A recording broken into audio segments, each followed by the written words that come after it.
is Apollo Saturn Launch Control. We're T-minus 1 hour, 29 minutes, 57 seconds and counting. Finishing up at this time is the checks of the emergency detection system. Skip Chauvin, the test supervisor, now also the spacecraft test supervisor, making some checks with the various members of the team launch crew inside the spacecraft. The boost protective cover has now come closed. This is a cover which will protect the spacecraft hatch, both from the jettisoning of the launch escape system and also as it develops some friction as it goes up through the heavy Earth's atmosphere. The crew now, as they prepare the boost protective cover, will also be going around the white room, doing what's called breaking up the white room, or generally preparing it for retraction. Once the closeout crew departs the white room area, that white room will be retracted to a standby position. It will remain in that standby position down through the countdown to the T-minus 5 minute mark, at which time it will come back to the fully retract position. Now T-minus 1 hour, 28 minutes, 52 seconds and counting. This is Kennedy Launch Control. That's it, everybody. On, Raj. Check.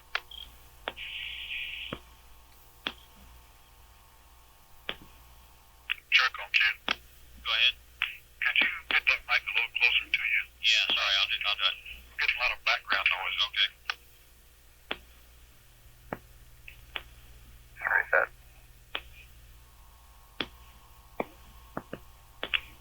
Mark that on cue. Forward on cue, Joe. You want me to do regulate it down below 0.6? Okay, I'll give her a try. I took it out. I had to go talk to somebody, Con. Oh, okay, then let us know the next time you do that. Okay, will do. Thank you. And we're looking at about 0.4 and a half to 5.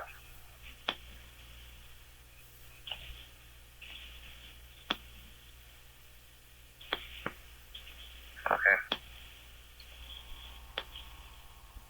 All right, she's stated we're good to below 0.6.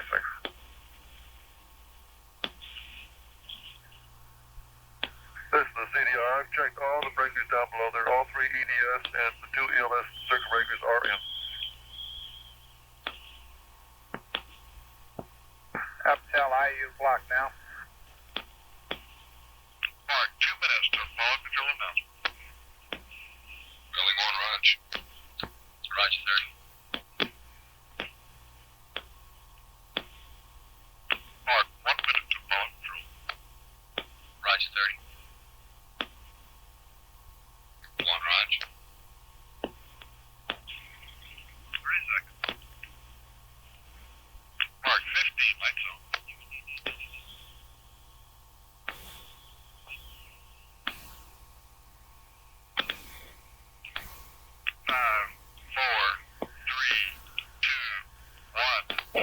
This is Apollo Saturn Launch Control, T-minus 1 hour, 19 minutes, 58 seconds and counting. At this time, the closeout crew has reported from the white room that they are in the last stages of clearing out the white room and making it ready for its retract position. Also going on at this time are some computer checks with the launch vehicle. These computer checks will be run continuously throughout the final portion of the countdown to ensure that the ground computers are communicating properly with the computers aboard the space vehicle. The launch crew had been having some problems with a vent valve in the first stage of the liquid oxygen tank.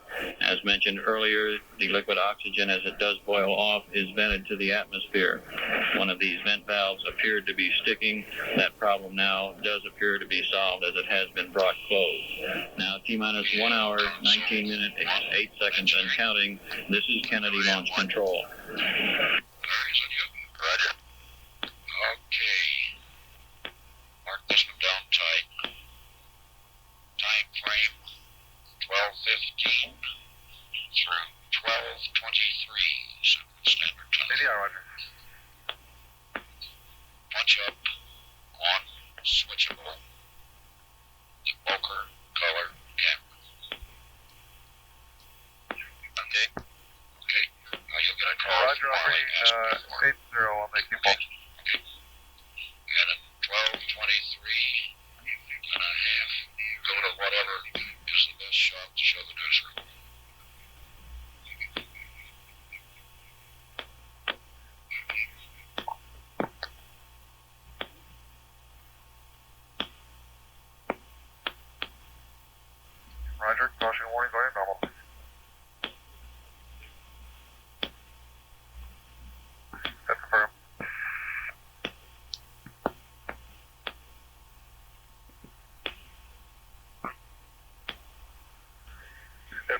and GPI going to off.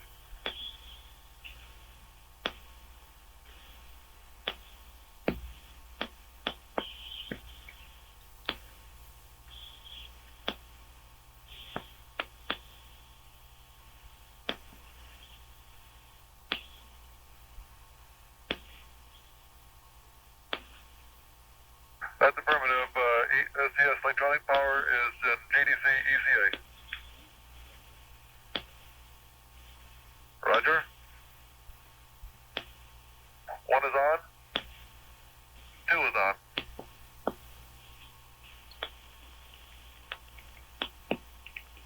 FTAI, GPI power going back to both. In both. Caution warning going to acknowledge.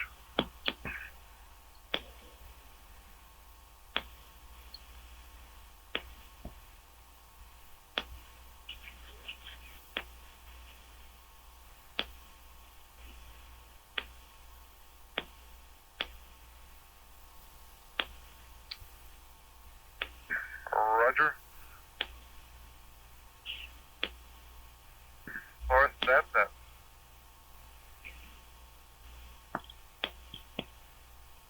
Roger, verified 162. Pitch is 090. And 0 on the L. Roger.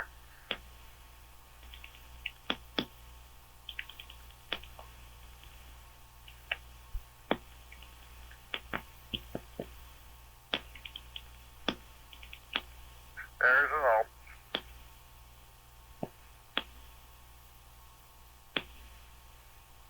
Roger, going 168.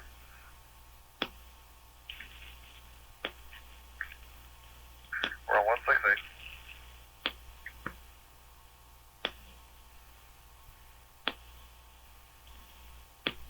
Pitch 81.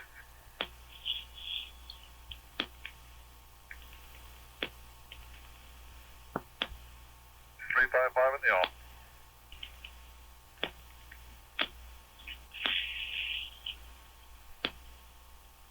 Roll is right. Pitch is up. Yaw is full right. Going ball 2. That's firm. I verify that.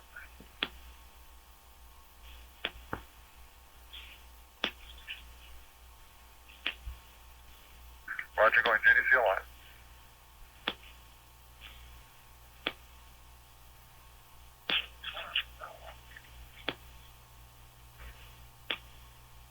Airs and all, fall the line.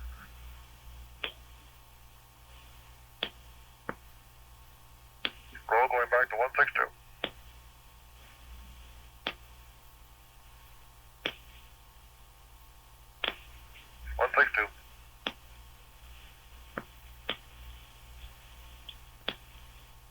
Pitch is 090.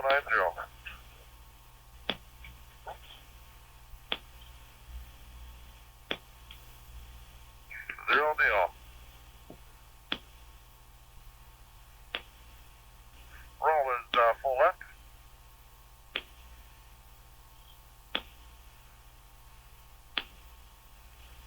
Okay, I have roll 162. Pitch is 079. Okay, 090. That's okay. I was kind of wondering where we're going to get 79 from, but that's okay. Okay, pitch is 090. And 0 on the O.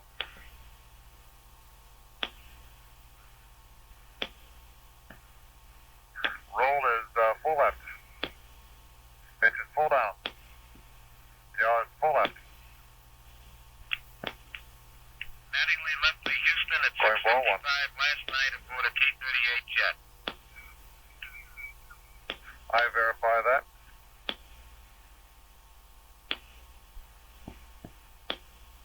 Roger, GDC line.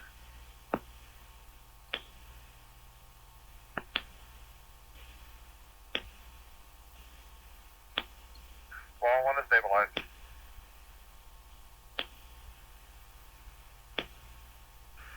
Roll is 162.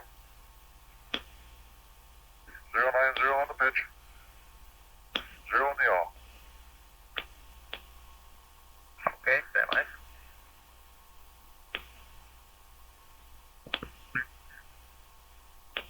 Okay, both main bus ties are on.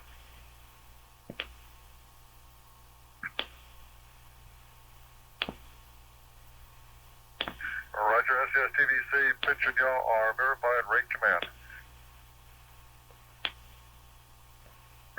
TVC servo power 1, AC1 main A. 2 is AC2 main B.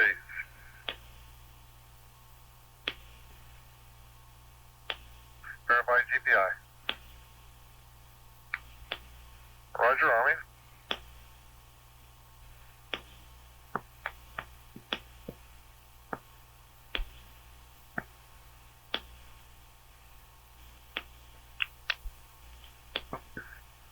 Okay, stand by for primary gill motors on. Okay, pitch 1. Mark, 1 minute to follow control announcement. Yaw 1. Roger, 30. Primes are on.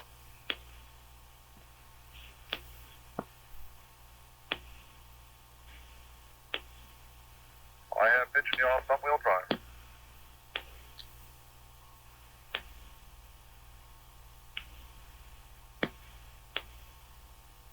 Front wheels at 0.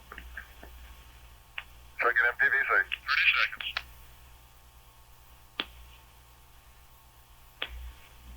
I have MTVC.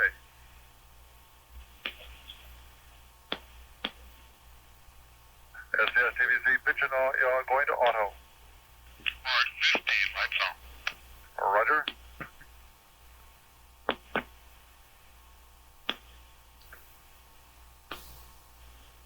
Second engine started. 4, 3, 2, 1. This is Apollo Saturn Launch Control, T-minus 1 hour, 9 minutes, 59 seconds, and counting. At this time, in the command module, Odyssey, the 3 crewmen, Spacecraft Commander Jim Lovell, Command Module Pilot Jack Swigert, and Lunar Module Pilot Fred Hayes are very busy. The Spacecraft Commander and Command Module Pilot are configuring the stabilization and control system for liftoff and aligning that system with the guidance platform aboard the spacecraft. Also going on at this time is a check of the large propulsion system engine below the service module.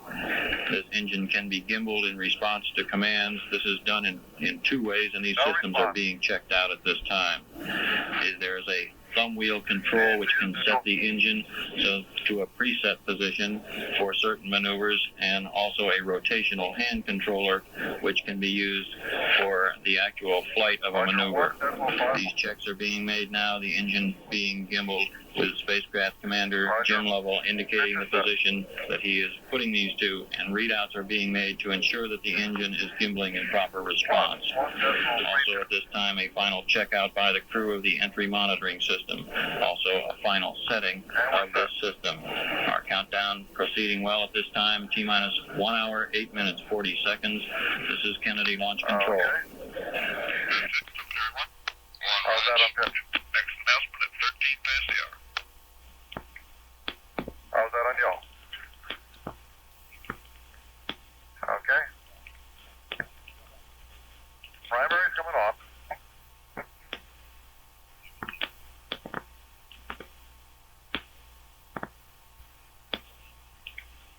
Primaries are off, Chip. Yep. And hand controller's locked. Okay.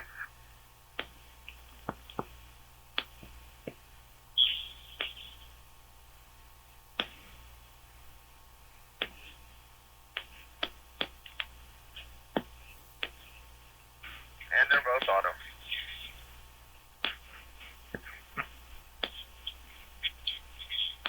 Roger. TVC server powers 1 and 2 going off.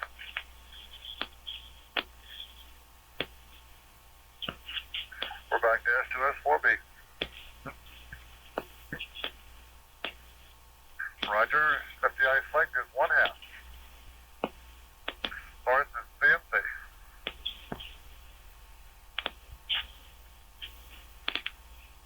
Roll is 162.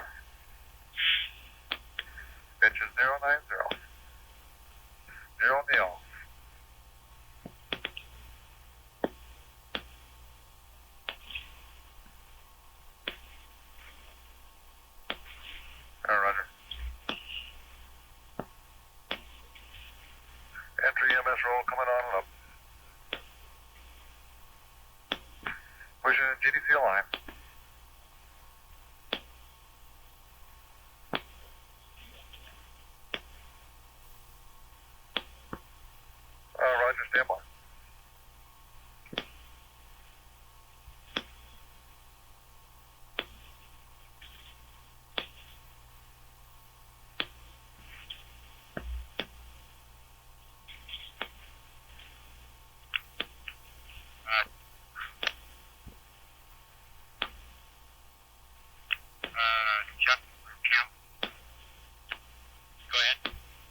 the Vice President and the Chancellor Engineering have flight going to arrived? 1. That's correct. Okay. Source that's that. That's that I am Now here. on their way to the VIP site. Roger. Roger, stand by. Audio control on cue.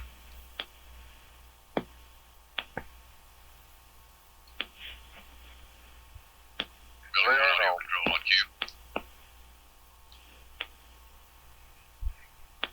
That's that going to GDC. Spelling on your call. Roger that. Okay, here are your instructions Roger, for audio stand by. tape playback. I will need one tape And GDC line is beginning complete. at T-minus 30 seconds. Carry it through Source is DMC. insertion. We want to play And it we're back 1/2. at Canary LOS, door. Let's stand by, I've got it. Okay, you got all that? Roger, from T-minus 30 through insertion. EMS is Roger going that. to standby. Playback at Is in standby. Right.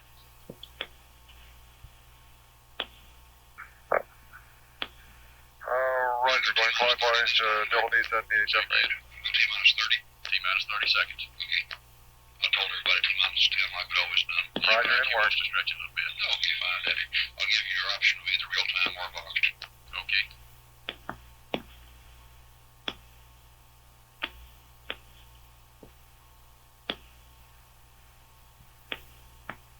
Okay, Doyle, it's just about 12 minutes worth of real time, so let's take it real time, okay? No box. We'll give you a box anyway, just for backup. Roger. Broadcast man, I've got this mic now right on my mouth. Is this okay? Yeah, I'll be fine, sir. Were the last couple okay? They were better. Just get quite a bit of background noise. Okay, I can't get it much closer. Okay, we'll try to see how it works this time.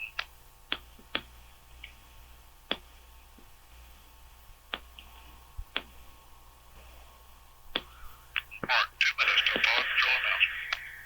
That's CDI 69999 set to the EMS, and I'm back on double D. That's firm.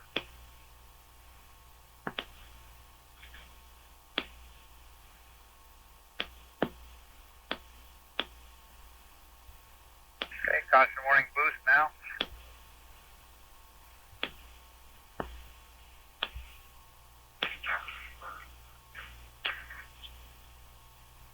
Mark, 1 minute to power control. Okay, all units. Okay, separate Jack's This is Roger 1 control minute. head. All You units want the station line, stand by. the PTT, or you want to Live stick? airground 1 as soon as we get tower clear. Okay, I'm holding. That was just in-house here, Cape. You gonna release that? As soon as we get tower clear and take control in Houston, yeah, the PAO will be talking. Okay. Okay. That's SOP all the way through Apollo, sweetheart. Nothing different. We just got a little different situation here than you do there.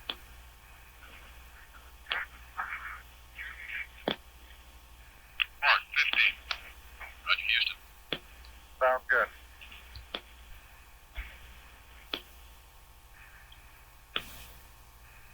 Five, four, 3, 2, 1. This is Apollo Saturn Launch Control. We're just passing the 1 hour mark in our countdown. Now in the final hour of the countdown toward the launch of Apollo 13. The closeout crew has now left the White Room area and will be standing by for the retraction to the 12-degree position of swing arm number 9. We've received word from the distinguished guest site that the stands over there are near capacity with some 4,500 guests in the area. The Vice President of the United States, Spyro Agnew, and Chancellor Willy Brandt, his special guests, have arrived in the area, although they are not at the stands yet.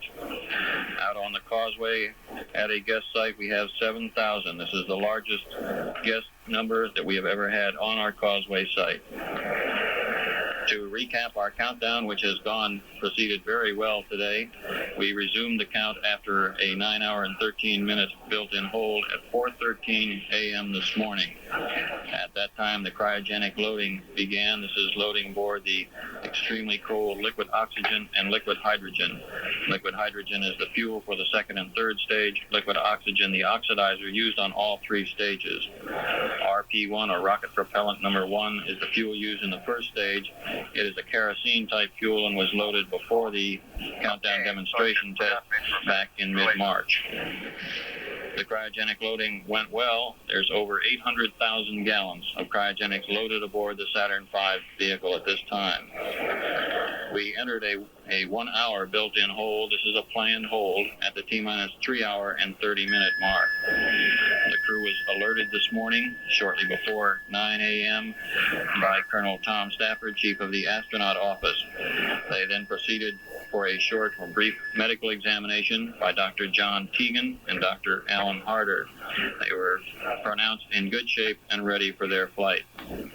They then had the traditional breakfast of steak and eggs, tenderloin steak, eggs, orange juice, coffee, jelly, and toast. After a brief mission briefing, they donned their spacesuits and took the 8-mile trip in the transfer van to the pad area. They have now been in the spacecraft, going through a variety of tests and checks, going over all their switch lists and so on. Our weather at this time is better than had been predicted earlier.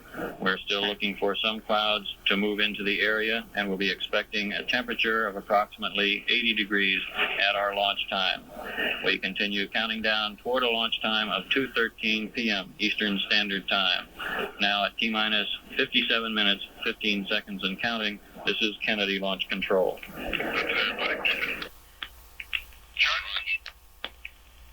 Roger. Chuck. Go ahead. Okay, that was a lot better that time. Okay. We're on 5-minute releases now. Okay. Which the next one would be in 2 minutes. Do you want to skip it or come on up? I'll tell you what. Let me ask me again in just a little bit. If the launch escape, if the swing arm 9 comes back, I'd like to go ahead and announce it. Okay. Well, we got about a minute and 35 seconds before the next release comes up. Schedule to come up.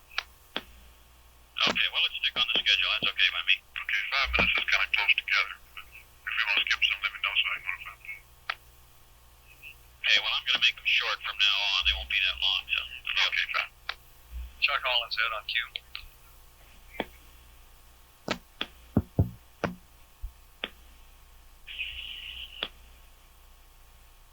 Chuck Holland's head on cue. Go ahead. Chuck, this is Doug Ward. Go ahead. Yeah, Ken Mattingly has just arrived in the control center here.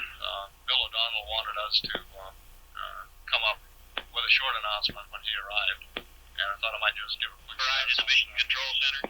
Pardon? Talk a little loud to me if you can. He arrived where? Stand by just a second. Mark, 45 seconds to follow control announcement. 1, Run.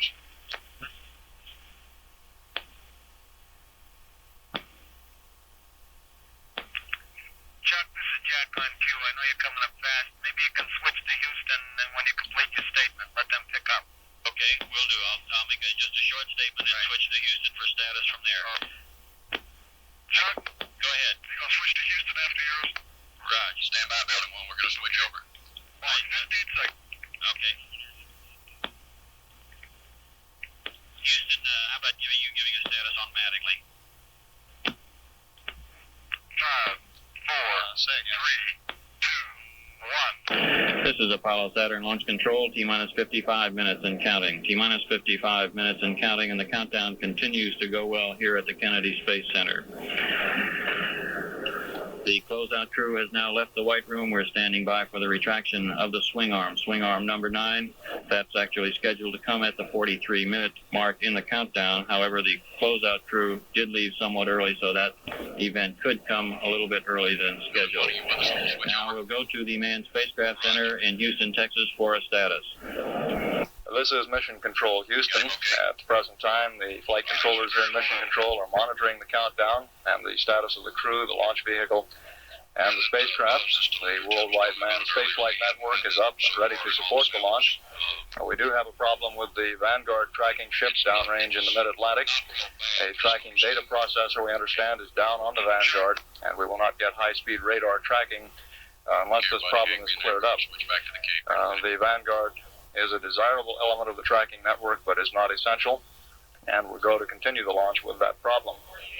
Just a few minutes ago, Ken Mattingly, who until a few days ago was the prime command module pilot for Apollo 13, arrived in mission control. Ken will be assisting at the Capcom console, and he's joined astronaut John Young and astronaut Joe Kerwin on the Capcom console.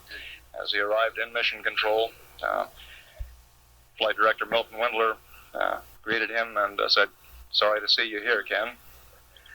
This is Mission Control Houston at T-minus 53 minutes and 20 seconds. Okay, you got it. Structure coming up? No, we've already. We're through and I'll punch you back up. Nick, that's unless you want me to. Okay. Is that a clip? That's a clip, Houston. One run. Sorry, I didn't know you wanted me to. What was that, Chuck? Hi, Sam. Sorry, I didn't know you wanted me back on again. Well, I was trying to wait if I hear see what Houston was. Okay, that's all right. Want to kill that line? Okay, this is one. We've still got the light. Thank you.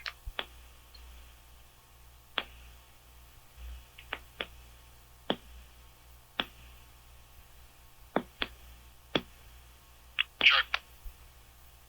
Go ahead. Maximum's at 23. Okay.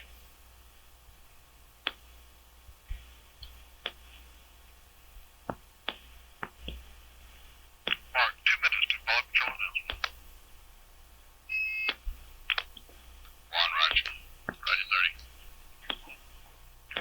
Building 30. Go ahead. That announcement from you was very weak and noisy. Okay, stand by. How was you, building 1? Well, we had that small problem we discussed earlier, but volume was all right. It's coming in about a negative 25, Houston. Larry, next time Doug's going to come up, let me know. I'll call Jim Wilbarger down, boys. Get him monitor it. Send no check on. Will do. 30. 30. Go ahead. We also got dial tone on it. Dial tone? Dial tone.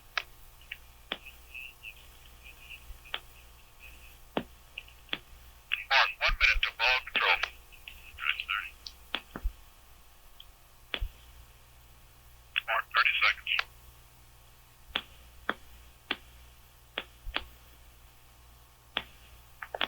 DOA.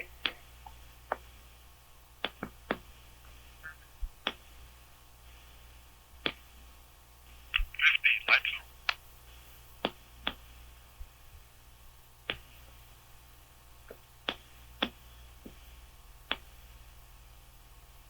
5, 4, 3, 2, 1. This is Apollo Saturn Launch Control, T-minus 49 minutes, 58 seconds, and counting.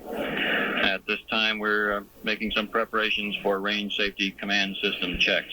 These checks are of the system aboard the launch vehicle, which could be used by the range safety officer to destroy the vehicle should it stray off its intended course.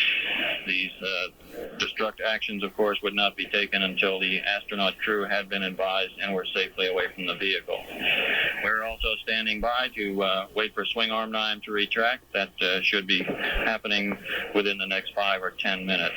The countdown continuing to move along nicely in the last hour now, T-minus 49 minutes, 20 seconds, and counting. This is Kennedy Launch Control. That's it, everybody. Flip it. Next announcement, 28 minutes past the hour. Check Hollings in. Go ahead. This is Hollings in. Go ahead. Building 30. Building 30 PAO. Chief, go ahead. Y'all check into their space line problem. Did you read that, Chuck? Negative what? What are you on, Chuck? Q? I'm on Q. ABC wants some times, if you can give them on your next report, when they left the MSOB, when they got in the spacecraft, and that type of thing. Building 1 audio, did you guys get that dial tone on release from us when I got the cape selected? Mark, 2 minutes to ball control.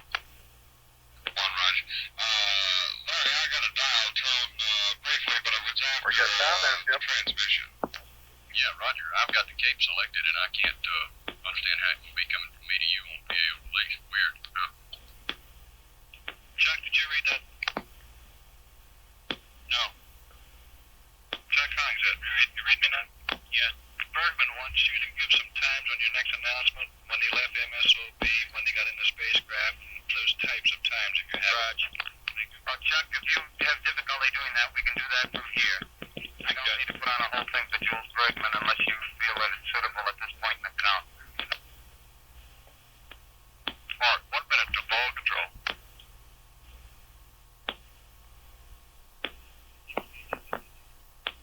Mark, 30 seconds. 50, lights on.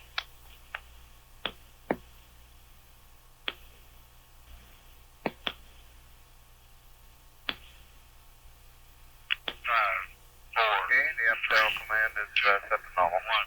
This is Apollo Saturn Launch Control, T-minus 45 minutes and counting. T-minus 45 minutes and counting. Preps are now underway for moving the swing arm back to the 12-degree or park position.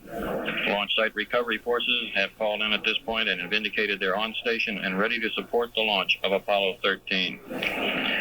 The prime crew inside the spacecraft at this time left the manned spacecraft operations building at Kennedy Space Center at 11:07 a.m. Eastern Standard Time this morning on their way out to the pad. They took the 8-mile trip in the transfer van, went up to the White Room level where Spacecraft Commander Jim Lovell was the first one to board the spacecraft at 11:32 a.m. He was followed by the lunar module pilot, who moved in. Fred Hayes moved into the right-hand seat at 11:32.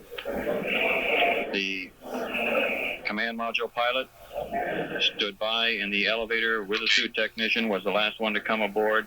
He came aboard at 11:44 a.m. Eastern Standard Time. We're now standing by for retraction of the White Room that should occur in approximately 47 seconds. When it comes back, it will come back to a 12-degree or standby position. From this position, it can be quickly brought back to the command module if there is a need for the crew to egress or if we need to get a team into the crew. At the T-minus 5-minute mark in the countdown, the swing arm number 9 will come back to the fully retract position, and it will then stay in the fully retract position throughout the launch.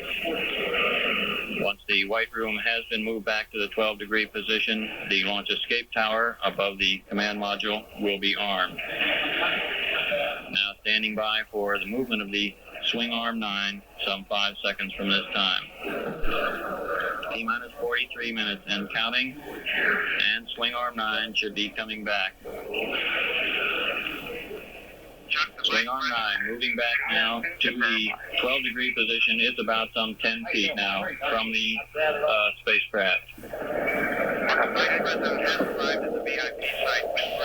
now have word that the Vice President, Spiro Agnew, and the Chancellor of West Germany, Willy Brandt, have arrived at the distinguished guest site. Now T-minus 42 minutes, 31 seconds, and counting. This is Kennedy Launch Control. Roger, command module RCS logic is on and up. Yeah, Les, I'm sorry. I gave Bergman a bad time there. It's 11:38 for Hayes. I'll correct it on my next announcement.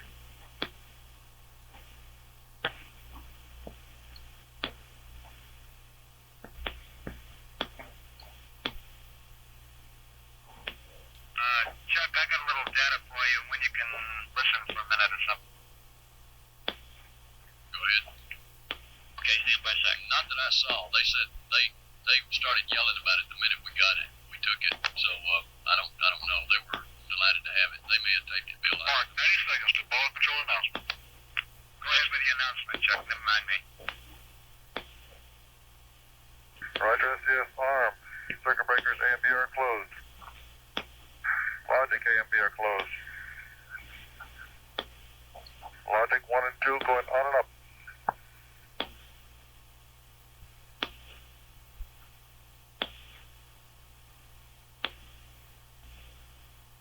Mark, 1 minute. Roger, pile arms A and B going on and up. H2 fan 1 off.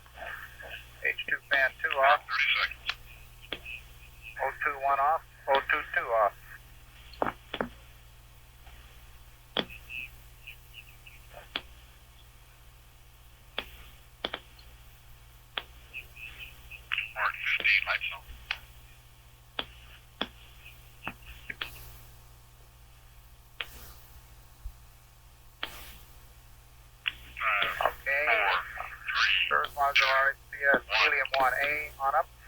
This is Apollo Saturn Launch Control, T-minus 39 minutes, 57 seconds, and counting. At this time, the command destruct system tests are now underway with the launch vehicle team. The launch escape system above the command module has now been armed, and that escape system now would be capable of lifting the command module free of the launch vehicle should a problem arise. A correction to the last announcement, the lunar module pilot Fred Hayes entered the spacecraft at 11:38 a.m. Eastern Standard Time this morning. Our countdown proceeding at this time, T-minus 39 minutes, 24 seconds, and counting. This is Kennedy Launch Control. Building 1, everybody clip it. Roger 30. This is 1, go ahead, Larry. Okay, almost missed that one. I'm going to switch you over. Cut me off. This is just a line check. Okay, send me to the Cape, and that's all. Roger, go ahead. Okay. Okay, Jack, give me what you want. Okay, Cape, stand by for a line check, please, from Houston. Roger. Yep. Release. Now. This is a test on PAO release. Test 1, 2, 3, 4, 5, 5, 4, 3, 2, 1. Test out. Jack, go ahead and give me what you want, please. Back to the Cape. How you read 1? I read fine. How about you, Cape? Very weak. Me. Okay. He sounds real good here. He changed headsets. And that should make some difference. You still got the hum, building 1? It's still there, but it's even less than it was earlier. Right. Okay. Okay, will do. Building 30? Go ahead, Gabe. You gonna turn this problem in? You want us to? I'll tell you what, I'll have building 1 hop on it from that end because it's good here between us two. I don't want to stir my comm people up anymore than I have to. Now, if you're just getting a lot of background noise, the room is extremely noisy right now. It's a very weak signal. Oh, okay, fine. Building 1, we coming in good to you, right? Roger that. Okay, hop on telco with it, would you? Roger. Thank you. 3950, okay? And she says.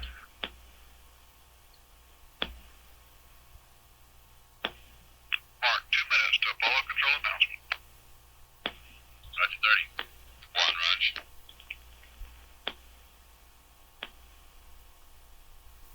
Mark, 1 minute to Apollo control announcement. Roger 30. Mark, 30 seconds. 15, lights off.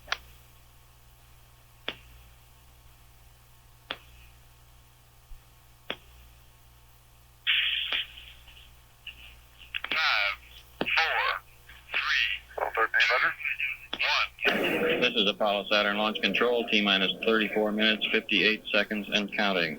At this time, the range safety command checks have just been completed. Preparations are now underway for the power transfer test. This is a critical test to ensure that the power can be transferred from the external source, which we have been using to conserve on batteries, to ensure that the power can be successfully transferred to the batteries aboard the space vehicle and that the systems are go on those space vehicle batteries. Now, T-minus 34 minutes, 30 seconds, and counting. This is Kennedy Launch Control. That's everybody. Clip it. Roger 30. 1, Roger. Sounded good, Chuck. Good. What did you want? You got some good stuff for me, Jack? Yeah, well, don't worry about it. You can fit it in. The sheriff, the Brevard County Sheriff, states that they are very much surprised by the large crowds they have here for the launch. Now, he's got some numbers in that, specific in the Titusville area. It looks like right up there on Route 1, they estimate some 100,000 people, 25,000 cars along Route 1 in the Titusville area. How many cars? 25,000. Don't worry about this, Chuck, if you got other things to do. It's fine. The Indian River and the Banana Rivers are filled with boats, according to the sheriff's report.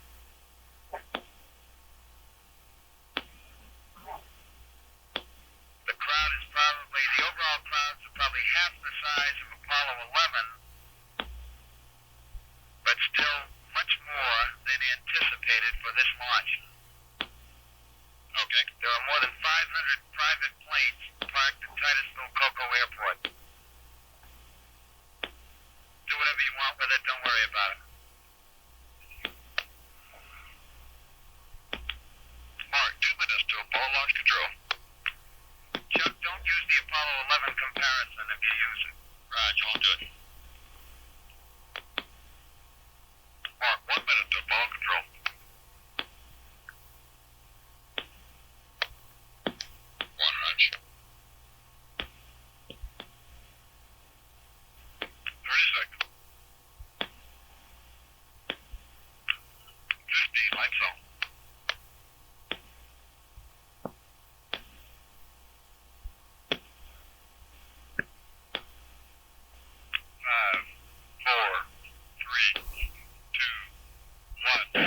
Apollo Saturn Launch Control as we move into the final half hour of our countdown. T-minus 29 minutes, 56 seconds, and counting.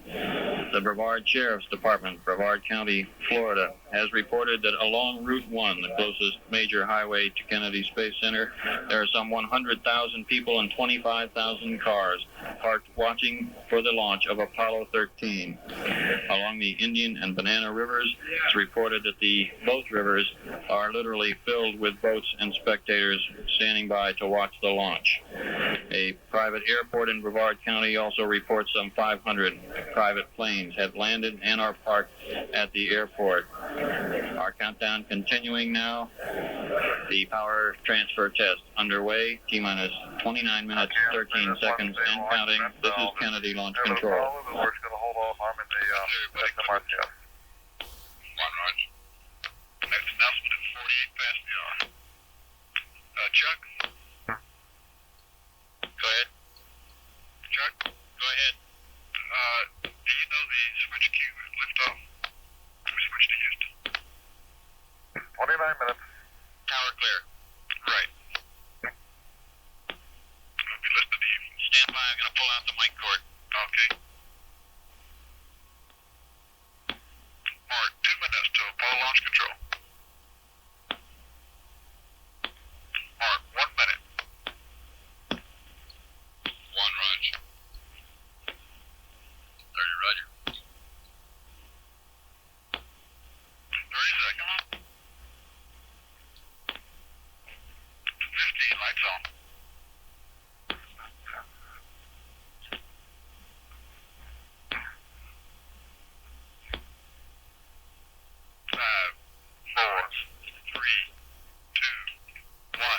This is Apollo Saturn Launch Control. We're at T-minus 25 minutes and counting. T-minus 25 minutes and counting, and that critical launch vehicle power transfer test has been successfully completed. The lunar module will remain on internal power for approximately 10 minutes while the instrumentation aboard the lunar module is thoroughly checked out.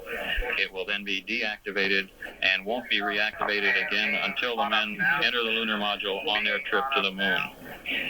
As the Apollo Saturn V sits on the pad at this time, it's 214,369 nautical miles from their destination, the moon. Now, T-minus 24 minutes, 20 seconds, and counting. This is Kennedy Launch Control. That's it. Okay. Left to right. What's that number again? 80. 214. Okay.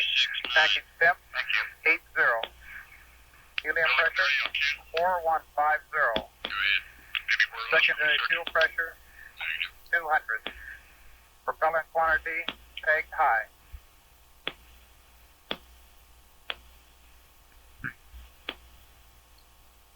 Helium tank temp is 300. Negative 75. 75. Go ahead. Okay, when's your next announcement? Okay, package temp 80. Helium pressure Okay, let's give it a quick check. 4100. Okay, will do. Building 1, take me off the line. Secondary This will be a line fuel check. pressure, Release, okay? 195. Shoot me through to the Cape. Here we come, Cape. Very thoughtful. Give me a Propellant test count, quantity please. pegged high. Helium temp Now, right. 73. Got a gremlin in it somewhere. This is a test on PAL release. Test 1, 2, 3, Charlie, 4, package 5, 5, 4, 3, 2, 1. 85. Test out. Okay, thank you very Helium much. pressure Back to Cape. 4100. So it's very clean. Secondary fuel Roger, pressure roger, level. 200. Yeah, Quantity we got pegged long high. line problems there somewhere. And tank temperature is 77.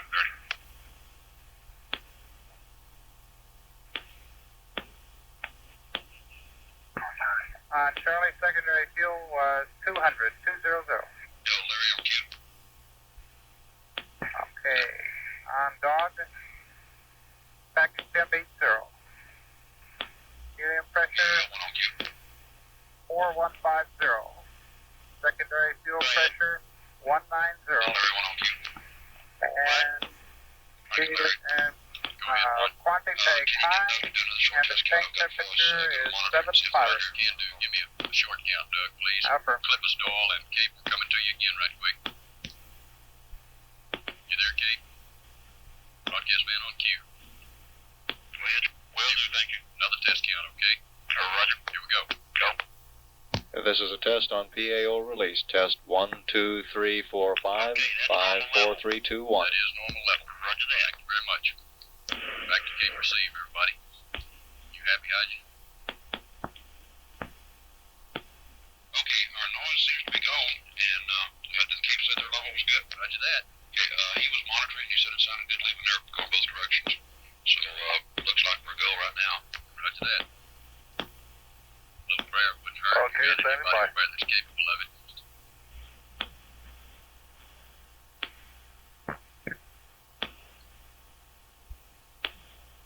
Verifying all 4 AC rolls are off. That's a firm, I did.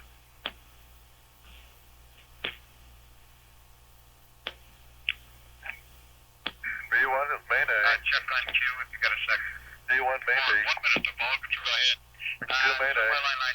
You might throw in the Vice President Billy D2 Grant, main and B. this time mention Secretary of State Rogers. Okay. Just let me know A3 main last B. time, that'll cover us VIP well. Okay. D3 main A. Has to be this time. C3 main A. A4 main A. C4 main B. D3 main A. D3 main B. 30 seconds. D4 main B. D4 is main A.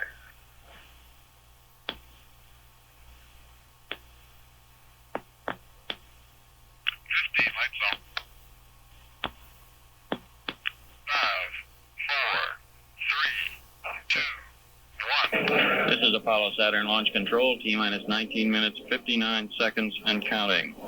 Now, it's passing the 20-minute mark in our countdown, and the spacecraft test supervisor has indicated that they're running just slightly ahead of that in their countdown. The command module pilot, Jack Schweikert, is now pressurizing the service module reaction control system. This is the system on the service module, which consists of 4 quadrants with 4 engines each. Each one of these develops 100 pounds of thrust. He's arming these systems by letting the hypergolic fuels, these are monomethyl hydrazine and nitrogen tetroxide, flow down through the system down to the final valves. Hypergolic fuels ignite on contact, so once those final valves are open, they would ignite and the system would be activated. Schweikert also reading out the temperatures and pressures of that system. The countdown moving along well at this time, T-minus 19 minutes, 4 seconds and counting. This is Kennedy Launch Control. Limit,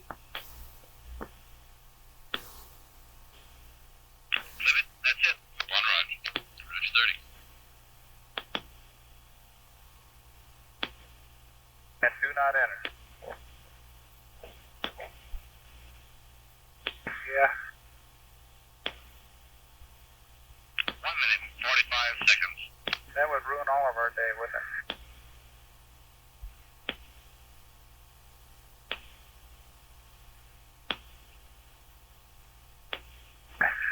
About every time I do launches in the simulator. 1 minute, Saturn control. 1 run.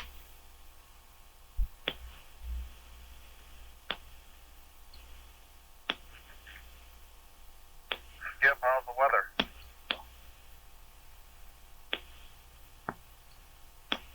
That's right, you don't have any windows, do you? I got one little hole up there and it looks good here.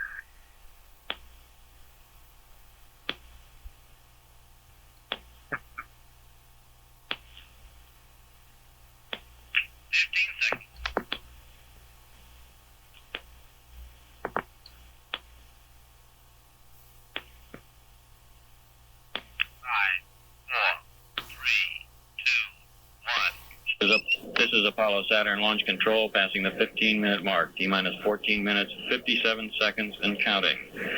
chill down of the second stage, or S2 stage, start tanks, is in process. This is necessary to prepare those start tanks for the flow of the liquid hydrogen and liquid oxygen. The S2, or second stage, will ignite at some 2 minutes 46 seconds into the mission if all goes as planned. The crew has been relatively quiet, answering the spacecraft test conductor, Skip Chauvin, in a terse, business-like manner as he questions them on the certain switches and checks. In the distinguished guest site, the Vice President, Spiro Agnew, the Chancellor of West Germany, Willy Brandt, and the Secretary of State Rogers, all with a large crowd over there awaiting the launch of Apollo 13. Our countdown continuing to go well at this time. The spacecraft is now going to full internal power. Up to this point, it's been sharing its power load with the fuel cells aboard the spacecraft with an external power source. Also being carried out at this time is a Astrocom launch circuit check. This is the circuit that's used by the astronauts, the spacecraft test conductor and launch operations manager, and the Capcom Stony, or Paul White, here during the launch phase of the mission. Now T-minus 13 minutes, 33 seconds and counting. This is Kennedy Launch Control. Roll 160. Pitches 090. 0 on the off. Chuck, you're sounding good. Just keep it up. B-mags, roll, pitch, and yaw are rate 1. MTI scale is 5-5. Rate switch is high.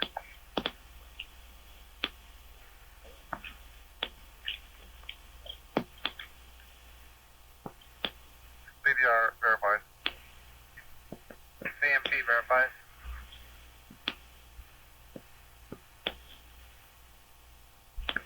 Roger, direct main base. CMC mode is free.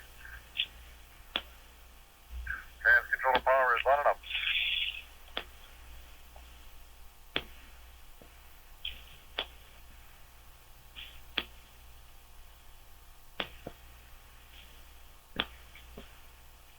This is CDR, read you loud and clear.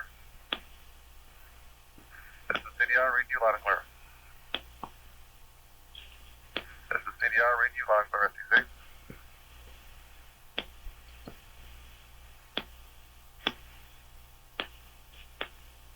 Tony, I'm reading you loud and clear. This is the CDR.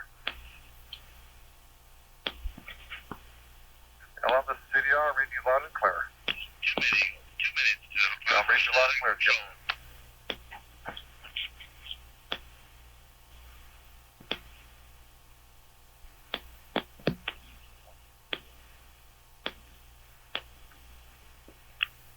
Check, I get in something about just a final look at weather.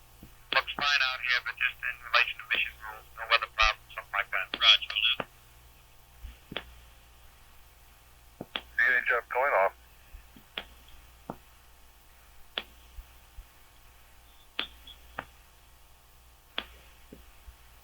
Houston, this is the CDR. I'm reading you loud and clear.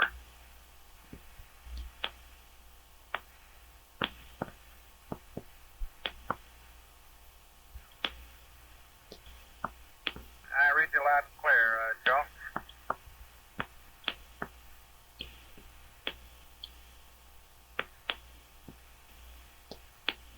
1 minute to Apollo, Saturn control, Houston. 1, roger.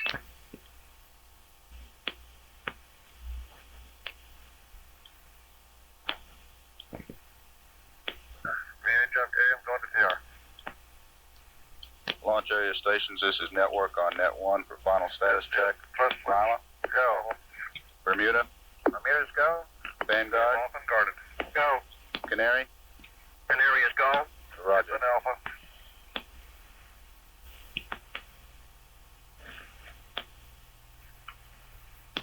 EDS auto verified on up.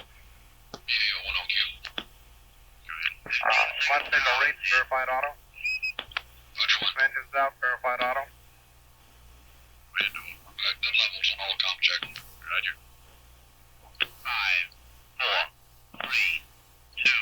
RCS command This is Apollo Saturn Launch Control, T-minus 9 minutes 58 seconds and counting. The third stage start tanks are now beginning their chill down. Third stage scheduled to ignite at 9 minutes 22 seconds into the mission. Also going on at this time is one of the computer checks which are carried out throughout the final portion of the launch.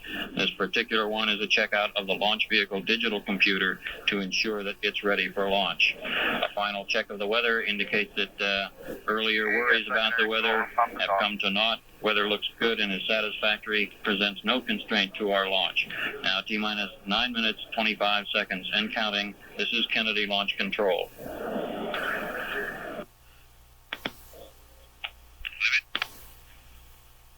Roger, 30.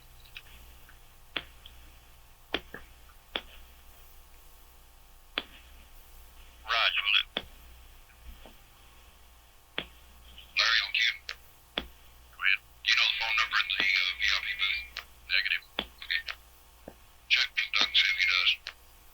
Ready?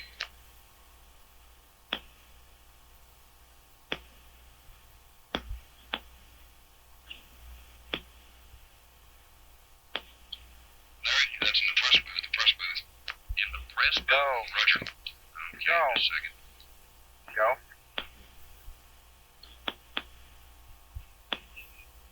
Okay, Larry, never mind on that. I'll refer to Howard. Okay. 2 minutes to Mr. Holland's head. Roger, Cricket. 13, Roger. Understand.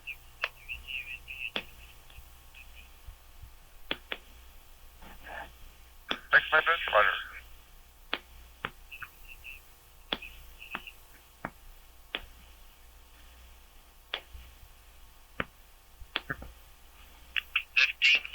Check Holland's head.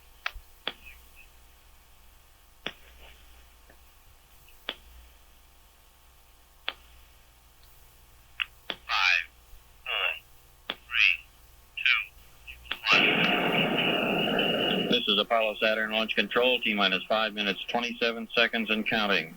Now as we move into the final phase of the countdown, we're receiving go, no-go checks from various elements of the launch team. The spacecraft test conductor, Skip Chauvin, gave the test supervisor a spacecraft ready. At that time, on our large status board here in the firing room, the green light came on behind the spacecraft. Green light now is also on behind the emergency detection system. Now standing by for more checks, the mission director, Chet Lee, from 13, Roger. the Manned Spacecraft Center in Houston, says we are go for launch, and the range indicates the range is ready to support. Chill down of the S4B stage. Chill down of the S4B stage being completed at this time. S4B will ignite into the mission at 9 minutes 22 seconds. Swing arm number 9 now is retracting to the full retract position. Swing arm number 9 coming back to the full retract position, and the Director of Launch Operations, Walt Caprian, has given Apollo 13 a go for launch. We're now approaching the 4-minute mark. At the T-minus 4-minute mark, we'll be standing by for Jack Baltar, the launch vehicle test conductor, to say that his launch vehicle team is ready to carry out the final phase here of the countdown. At the T-minus 3-minute 7-second mark, we will get the ignition sequence start. This will put us on an automatic sequencer, and the remainder of the count from that time will be on automatic. The sequencer can check out literally hundreds of items in the space vehicle. At the same time, the team here in the Launch Control Center will be monitoring red line values. These are such things as temperatures and pressures, which we do not want to either go above or below. Final communications checks now. The astronauts on the Astrocom circuit and Launch Operations Manager, Paul Donnelly, during his final check, said, "Good luck. Head for the hills." He was referring to the hilly Frau Morrow region of the moon. As we come up on the T-minus 3-minute mark at 3 minutes, the capsule communicator, Paul Weitz, will begin reading out the minus time to the crew. Looking up at our status board now, we can see that the spacecraft, the first stage preparations are now complete. The firing command has now been initiated. This is the automatic sequencer, and we have a confirmation on our status board that the launch sequence has started. We're now in our final 3 minutes of the countdown. 2 minutes, 56 seconds, and Apollo 13 continues to be go. The astronauts still reporting back from the spacecraft Odyssey. Spacecraft Commander Jim Lovell says Odyssey is go. He will be the last one to perform function here during the countdown at the T-minus 45 second mark. The Commander Jim Lovell will set the final alignment of the spacecraft guidance. That's the last crew action before the liftoff of Apollo 13. We continue to aim for a liftoff at 2:13 p.m. Eastern Standard Time. Now T-minus 2 minutes, 18 seconds and counting, and our count continues to look good. Our weather is no constraint to launch today. Earlier fears about the weather seem to have dissipated. A stationary front over the Florida-Georgia border has not sent down the predicted bad weather that we had feared. We just passed the 2 minute mark, in the countdown, and the pressurization now of the vehicle tanks is beginning. The third stage liquid oxygen tank has now been pressurized, and the second stage liquid oxygen tank has been pressurized. We'll be making our final transfer from external power source, that is from the external power source at the pad, to the launch vehicle batteries at the T-minus 50-second mark. We'll be keeping an eye on that power transfer at T-minus 50 seconds. The S4B propellants, now all pressurized. S4B propellants, that's the third stage of the Saturn V pressurized. 1 minute, 15 seconds, and counting. The spacecraft equipment now is on its own internal cooling. It's been sharing its cooling from it, getting its cooling from an external power source up to this time. We're now approaching the T-minus 1 minute mark. T-minus 1 minute, and counting. Now in the final minute of our countdown, at the 30-second mark, swing arm number 1 will retract. T-minus 50 seconds. As we pass the T-minus 50-second mark, the power transfer takes place. First stage, second stage, third stage, and the instrument unit going to internal power. T-minus 37 seconds, and our count continues to go well. We'll be looking for an ignition of those 5 first stage engines at the T-minus 8.9 second mark. We've passed T-minus 30, T-minus 25 seconds, and counting, and Apollo 13 is go. T-minus 20 seconds, and counting. 17, guidance release. 15, 14, 13, 12, 11, 10, 9, 8. Ignition sequence has started. 6, 5, 4, 3, 2, 1, 0. We have commit, and we have liftoff at 2:13. The Saturn V building up to 7.6 million pounds of thrust, and it has cleared the tower. This is Mission Control Houston. We appear to have a good first stage at this point. Houston, roger, roll. Very good, Chuck. Very good. Thank you, babe. Flight Dynamics Officer says the trajectory looks good. We show a 1/2 mile in altitude at this time. 13 Houston, go at 30 seconds. Got your also, killer. Okay, good. Roll complete and we're pitching. Roger that. Stand by for mode 1 Bravo. Mark 1 Bravo. 1 Bravo, command. Altitude 1.2 miles, velocity 1,500 feet per second. That's a hell of a lot cleaner than Doug is. As you left, Cape.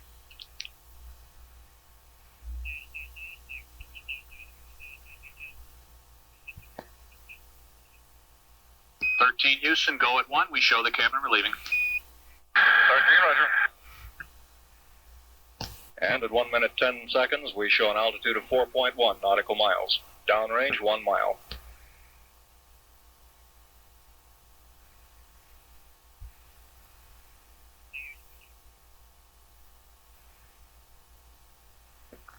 All sources continue to report we're go. The trajectory on our plot boards is right on the pre-planned line.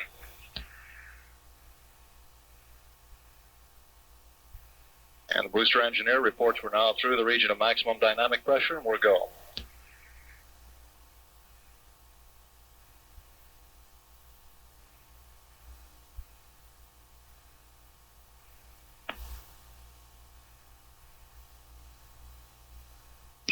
Houston, stand by for mode 1 Charlie. Mark, you're 1 Charlie. Mark, 1 Charlie. And 13, you're go for staging. Go for staging, Roger. We're EDS, Manuel. Altitude now 17 miles, coming up on staging.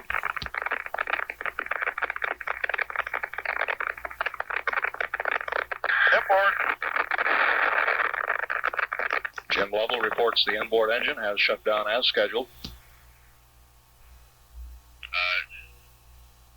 We confirm inboard out 13, you're looking good. Roger.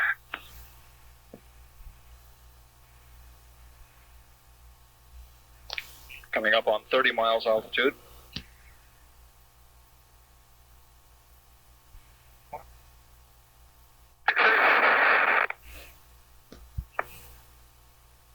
No ignition.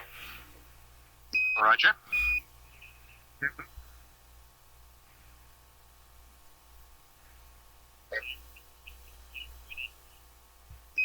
Houston, trajectory's good, thrust is good. Roger. Capcom Joe Kerwin confirming to the crew that the second stage looks good at this point. We're now 46 miles high, 78 miles downrange. Skirt. Power jet. We confirm skirt set, Roger. Tower jet, mode 2, Jim, looking good. Mode 2. Everything. What are you trying to reach me on? Broadcast. Colloid or what? Broadcast, man. Launch vehicle. Chuck. Telling Jack I'm trying to reach him on broadcast, man. No, And Level reports that the guidance system is correcting the small errors. 13 Houston, guidance is good, and the CMC is go. Okay, thank you. 13, Roger.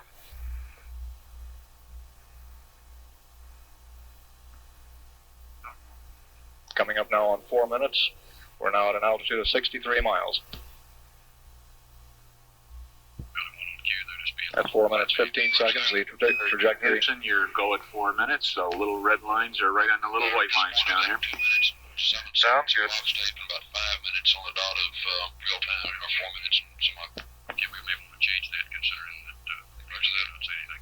I'll be ready with both. Roger. Velocity up now to 11,000 feet per second. That's about 36% of the amount needed for a minimum orbit. We're now 75 miles in altitude.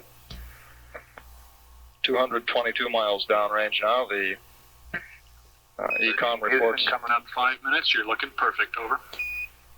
13, Roger. And our Ecom reports that the cabin pressure is sealed at 6.1 pounds, which is normal.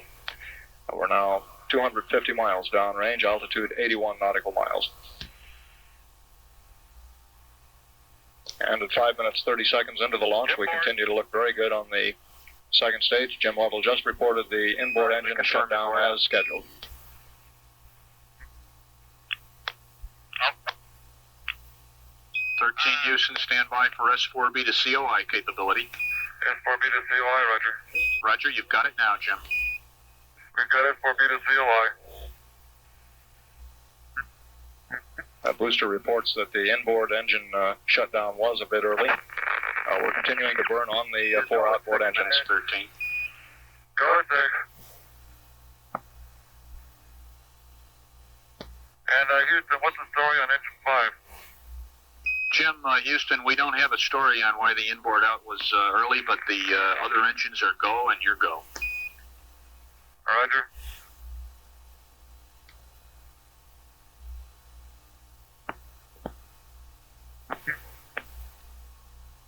At 6 minutes 40 seconds. Houston, still looking good. Your gimbals are good. Trim is good. Roger.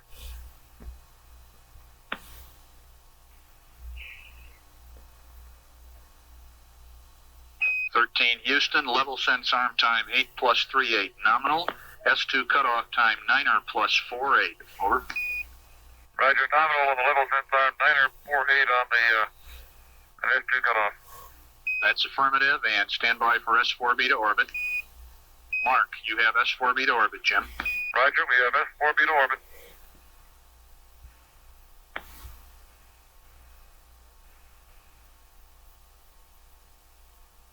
We still have 4 good engines on the Saturn second stage. We show an altitude of 96 nautical miles, 545 downrange.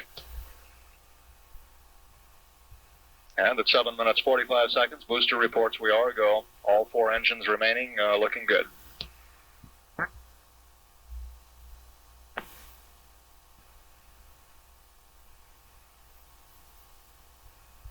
the early shutdown of the center engine would cause no problem. We would burn a little bit longer than normally scheduled. Houston, looking good at 8 minutes. 13, roger. And at 8 minutes 17 seconds, we show a velocity of 18,000 feet per second. That's about 71% of the amount needed for a minimal orbit. At 8 minutes 35 seconds, continuing to burn on the second stage. All 4 remaining engines looking good at this point. Apollo 13, Houston, mark level sense arm.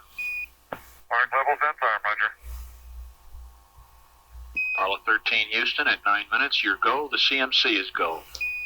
Yeah. 13, roger.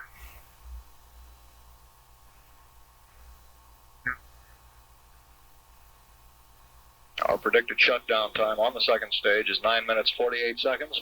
Flight Director Milton Wendler getting a staging status now from his flight controllers. 13, Houston, you are go for staging. 13, roger. Go for staging.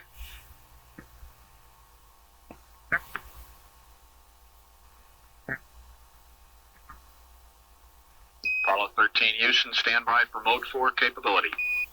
Mark, you have mode 4, Jim. Mode 4, roger. Staging. And level report staging. And S4 ignition, Houston. Roger that, Jim. Thrust looks good. Roger.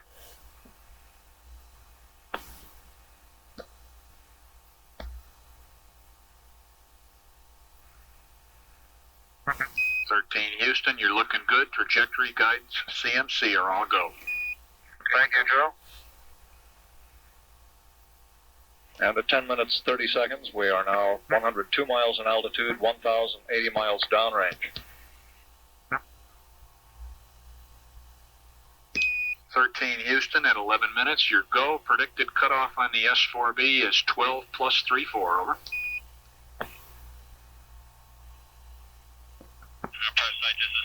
Apollo 13 Houston, your go at 11 and a half, and predicted cutoff time is 12 plus 34, over.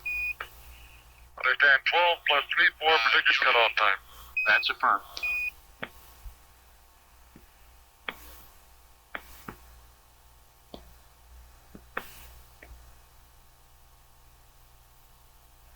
Coming up on 12 minutes, still looking good. Chuck's back on the line now.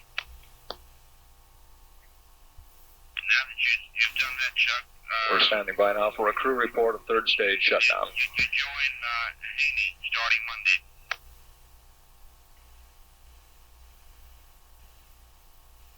Nico. Copy Seco, Jim. We're looking at the Disky. Roger. Go, Chuck, on forward. Go ahead. It's Hodges in Houston, Building 1. We think you sounded great. Thank you. And the flight dynamics officer says at first glance we look good on the orbit. Apollo 13 Houston, you have a go orbit, all sources, and the booster is safe, over. Go orbit and the booster is safe. Thank you, Joe. Don't mention it.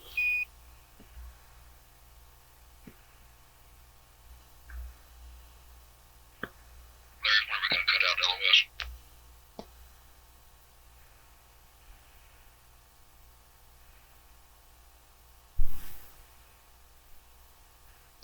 Houston, we copy your noun 44. Chuck, you're lovely. That's right. Wave to your public. The booster engineer reports at this time that the S4B third stage looks good, being configured now for orbital operations. We're standing by for a confirmation from the flight dynamics officer of our preliminary orbit. You listening to forward, Larry? Say again, Dole. You listening to forward? No, I'm not, Dole. Apollo 13 Houston, your preliminary orbit down here is 102.5 times 100.3, and everything is looking good. Roger, Houston, and it looks good to be up here again. I'll bet. He doesn't chew gum. Apollo 13 Houston, I have your Z torquing angle. You ready?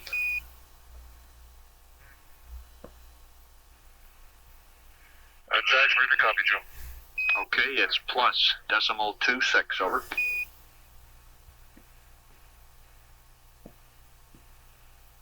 Okay, Joe, plus .26. That's roger.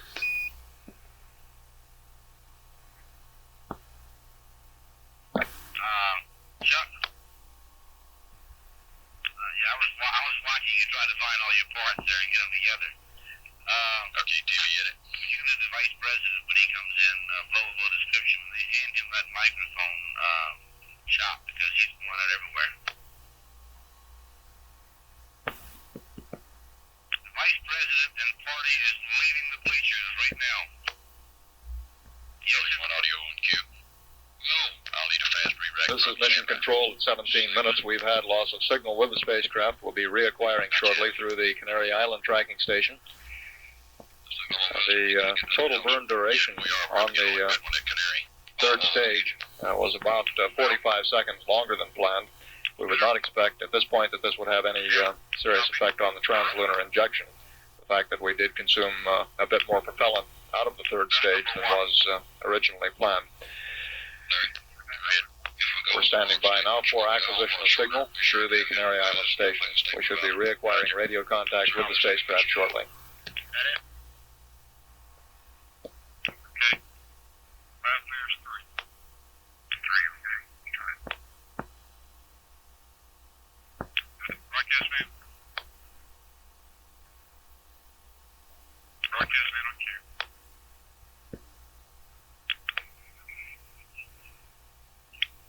Broadcast man on cue.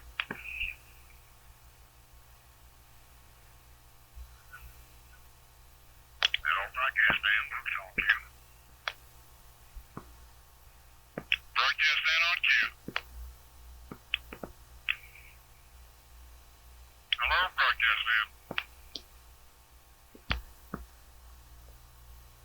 Okay, Hutch. Oh. Okay, hold your tape. Please, re-rack now. No. After Canaries. Okay. Just hold it. We don't think we're going to play it back because of this carrying on. Charlie, give a count on cue. Okay. Charlie, talk to Gooch on cue. Yeah, Don? Broadcast man on cue. See you. How you, Charlie? Broadcast man on cue.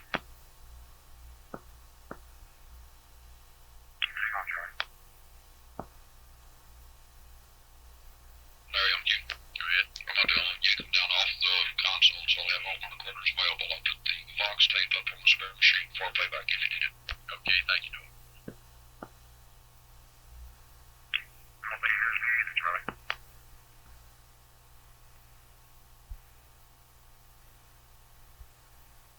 Broadcast man on cue.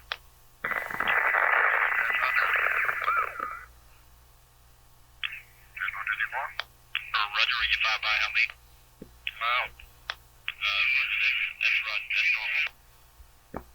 Get on stage.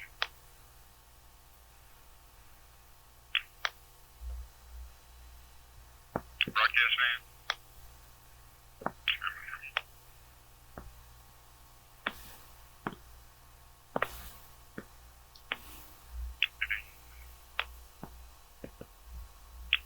Broadcast man. Low one on cue. Go ahead. Yeah, reach 5 by how many? Loud and clear. Let's check this thing out. Okay. Monitor position 2. Okay. Mic 3. Go ahead.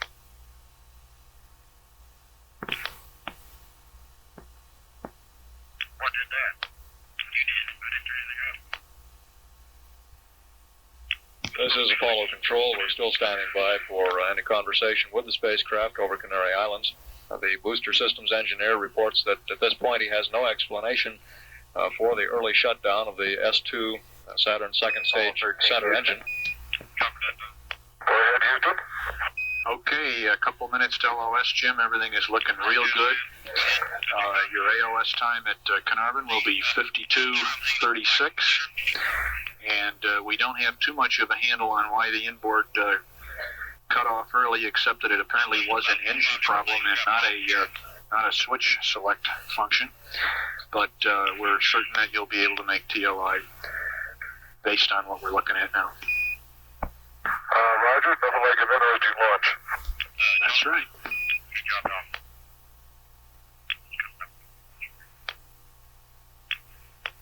Back to the van. First one back to the van. Okay, I'm on cue, you hear me? I'm on cue. Right. Okay, I'll give you the cue. Can you see my picture up there, Chuck? Chuck, you see the picture? Camera 59?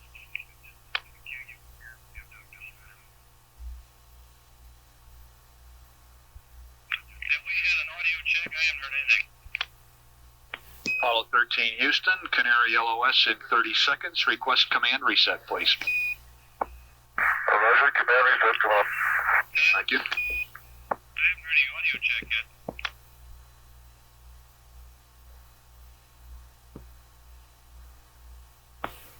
Yeah, I got it. Video recorded. You hear that audio? Loud sound. Apollo 13 Houston, request low bit rate, please. Over. Right.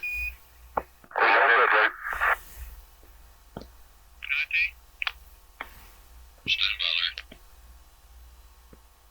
Video recorded. You don't hear that yet, Roger? We don't get any audio up in our tape deck.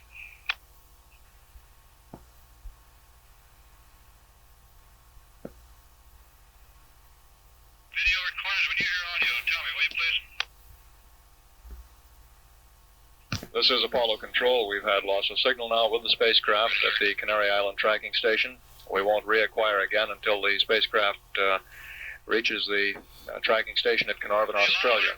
That will be at a ground elapsed time of 52 minutes 36 seconds. Recapping, at the time we lost contact with the spacecraft through Canary Islands, we look to be in very good shape for the Translunar injection burn with the Saturn's third stage. The second stage center engine shut down about 2 minutes early. The total overburn time on the third stage was about 10 seconds. We don't expect that this would have any effect on the Translunar injection. At 25 minutes 20 seconds, this is Mission Control, Houston. Firing Room 1 at the Launch Control Center at Kennedy Space Center. The Vice President of the United States and Chancellor Willy Brandt are now entering the firing room. They're making their way up to the management level of the firing room, where they'll be greeted here by the senior members of the launch team. Dr. Kurt H. Davis, the director of Kennedy Space Center, now shaking hands with the Chancellor. Behind Dr. Davis is NASA Administrator Dr. Thomas O. Payne.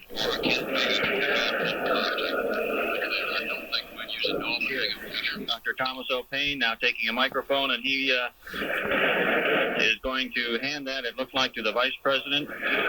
He first is going to address the team here in the Launch Control Center. Ladies and gentlemen,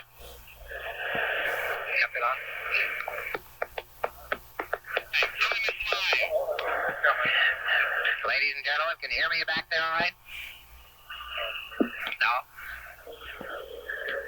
I don't know. We can hear you everywhere. Just doing the talk. Captain. Just lost him, Larry. Just lost him.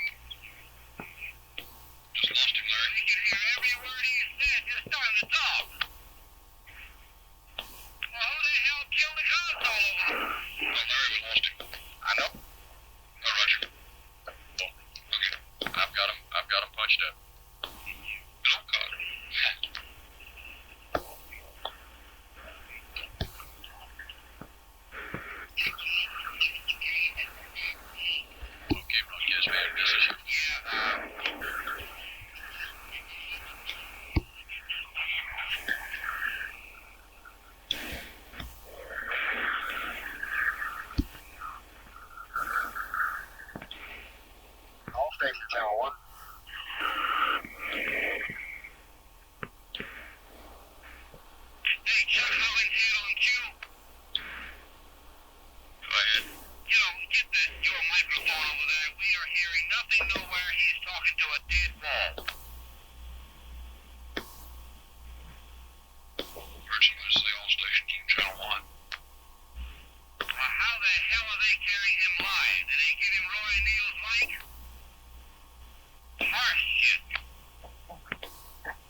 things we can't help. Roger that. Let's start thinking television pads here.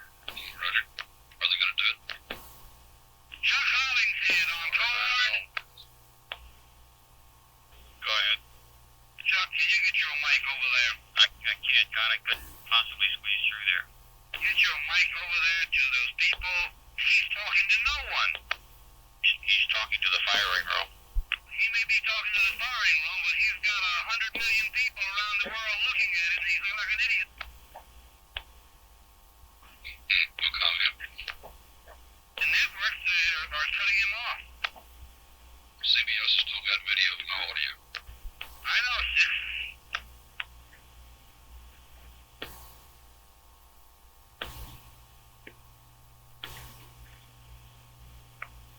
He just...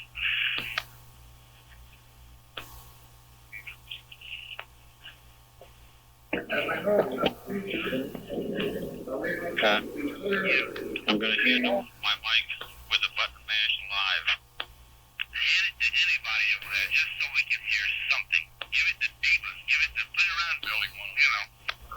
Billy, one of you. Okay, take me off the line, please, sir. We're going to run a check for building 8. Roger. Okay.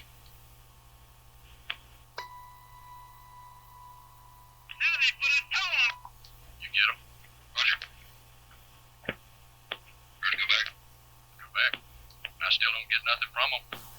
Negative, we sure don't. CBS is going to win it. How's that, Todd? And the culmination of the efforts of man to improve his destiny is probably greater in this program than anything that we've ever turned our national attention to. And I can assure you that we appreciate that very much. Again, it's a pleasure to be with you, and congratulations again on an outstanding accomplishment.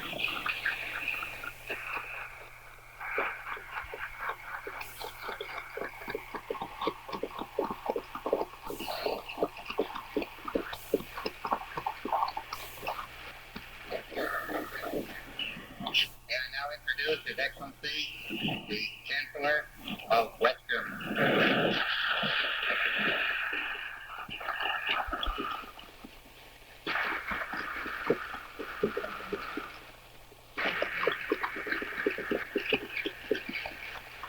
Thank you very much, Mr. President. I just wanted to say that I feel honored and deeply grateful to have been invited to the launching of Apollo 13 and to have this opportunity not only to extend my personal good wishes for its successful journey to the astronauts, but also to congratulate all those of you, those who are here and many others in this great country, who have prepared and are actively involved in this project. This is already the 5th time that men are about to leave, perhaps, as a matter of fact, for the moon. And if for that no less daring an undertaking and no less exciting to anyone who had the privilege of watching it.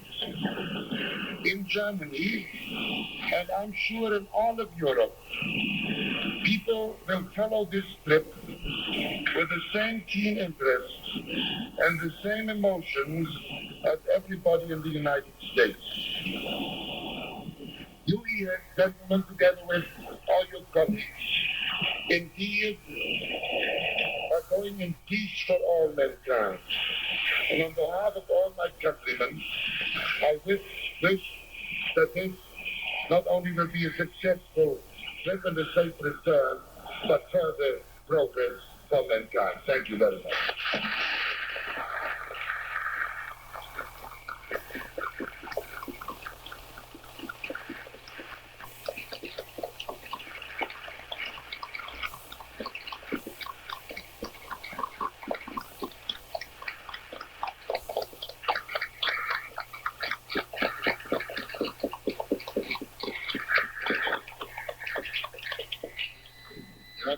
We in the American Space Program very much appreciate your kind words. We would like to give you a memento of your visit to Cape Kennedy to witness the launch of Apollo 13. We thought that a Saturn V rocket appropriate memento, but it was too large to fit in your airplane, so we have a somewhat smaller version here, which we hope that you will take with you as a reminder of the successful launch of Apollo 13. Broadcast man on cue. No, I'm trying to get over the Cape and see if they're going to say anything else.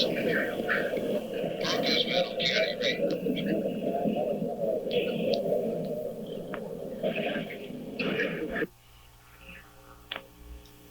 Is that a clip? Is that a clip from you, Cape? Somebody killed it, Noel. Is that it? Personnel. Broadcast said nothing to me. Broadcast man on cue.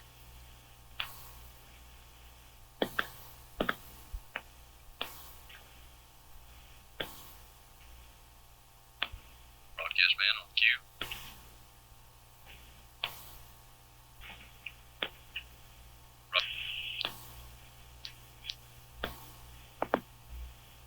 No, broadcast man on engineering. Just about got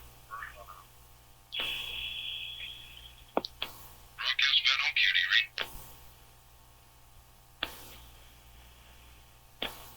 Eric. Broadcast man on cord. Can you meet Larry Worrell on cue? Say again? Can you come up on cue, please? Roger. Go ahead. Broadcast man, this is Houston, PAO. Hey, is that a clip on this stuff? Is that all or what? Gonna have to pay for right now. Well, that's not what I'm asking you. Should we stay with you guys or not? Stand by. Calling in on cue. Go ahead. Go ahead on cue. Can you get your mic back up? Raj, you want me to come up? Negative. Can you get the boat stretch over there? No. Well, just point it in the general direction. See what we can do with it. Okay, they're not really saying it. Well, I thought they were through. Yeah, I thought they were through.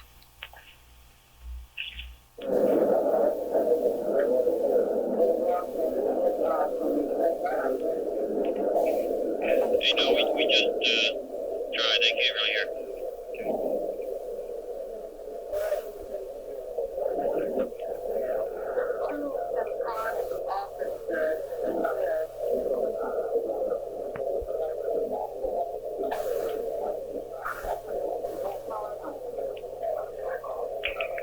Anybody hear this?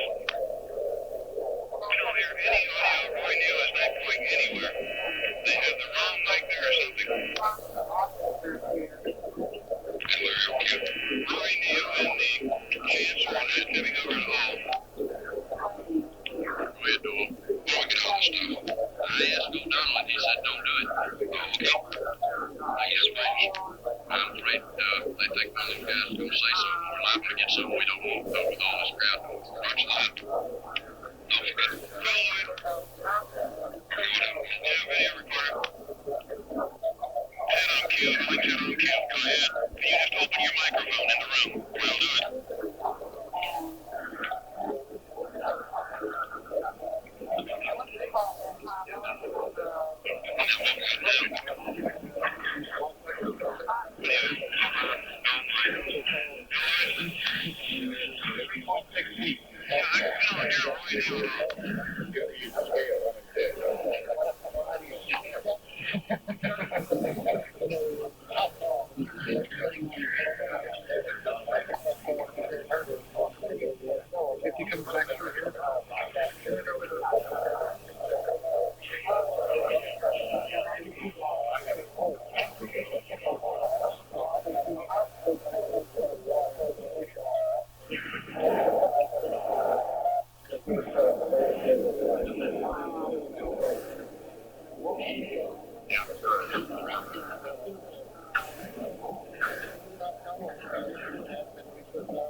EBU is interviewing him hot and heavy. I don't know, have any idea where it's going. We can't reach our mic over there to him. We'll try it again here. We got 12 minutes to AOS in that spacecraft. Can you tell him that that's not coming through that mic and ask them if they can speak into this one?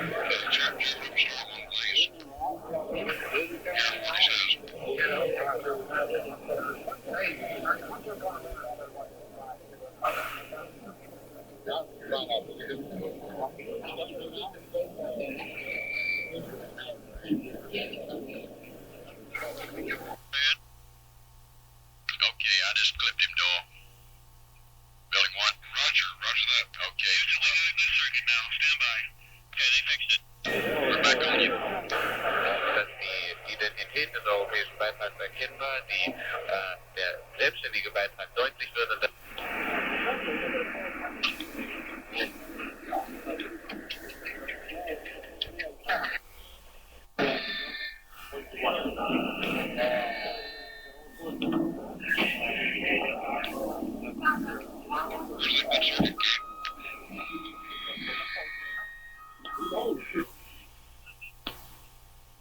Alright, I clipped him again, Dole. Roger. Okay.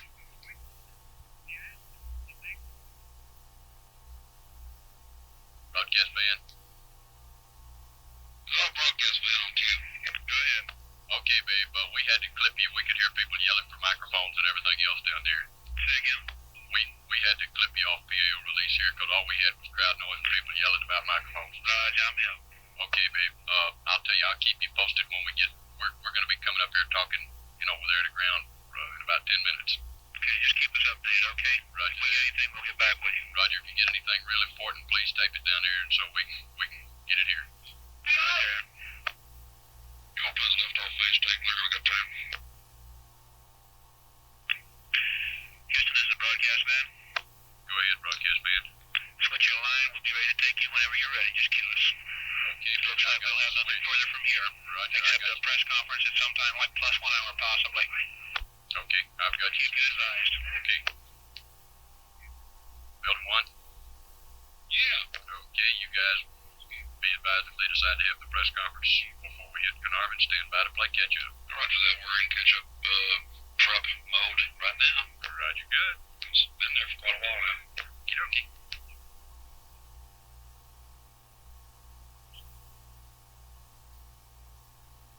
Shotgun forward.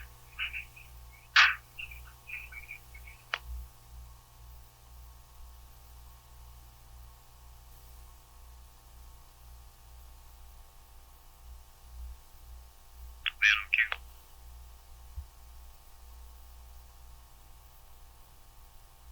Broadcast man on cue.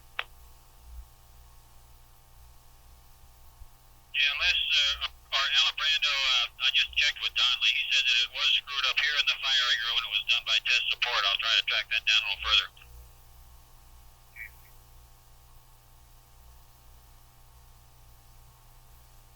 Broadcast man on cue. Go ahead. Roger. Can you give me a feed or something out here? Where's Charlie? All right, stand by. It is on tape. Bob Mosier says that everything was taped here in the firing room. That's what he says. Are you asking me if it's videotape?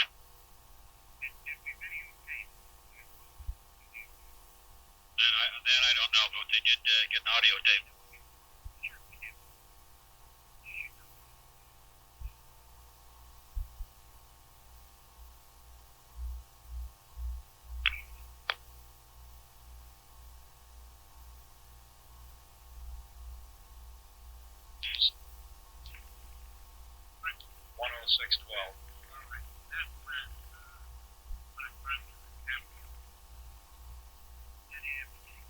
Yeah, we'll have to squeeze that in before we reacquire for the stateside pass and then meeting. Okay. Anybody in the Cape region? Set. Jackie? That's fine, I heard you. Okay. Could you get that to King and others? King is over in the firing room. What do you want, Bill? We want to get Cambrian press conference at the press site at GET 106. That's pretty damn quick. You talking T plus 106 or 106? Would be, we're looking at the press conference following honeysuckle LOS. Yeah, I'll try. Roger LOS, which will occur at 06112 after the hour in GET. Everybody happy? That's tentative. Roger 1. Are we looking for Q&A? I would assume so. Stand by. Roger, we'll be ready.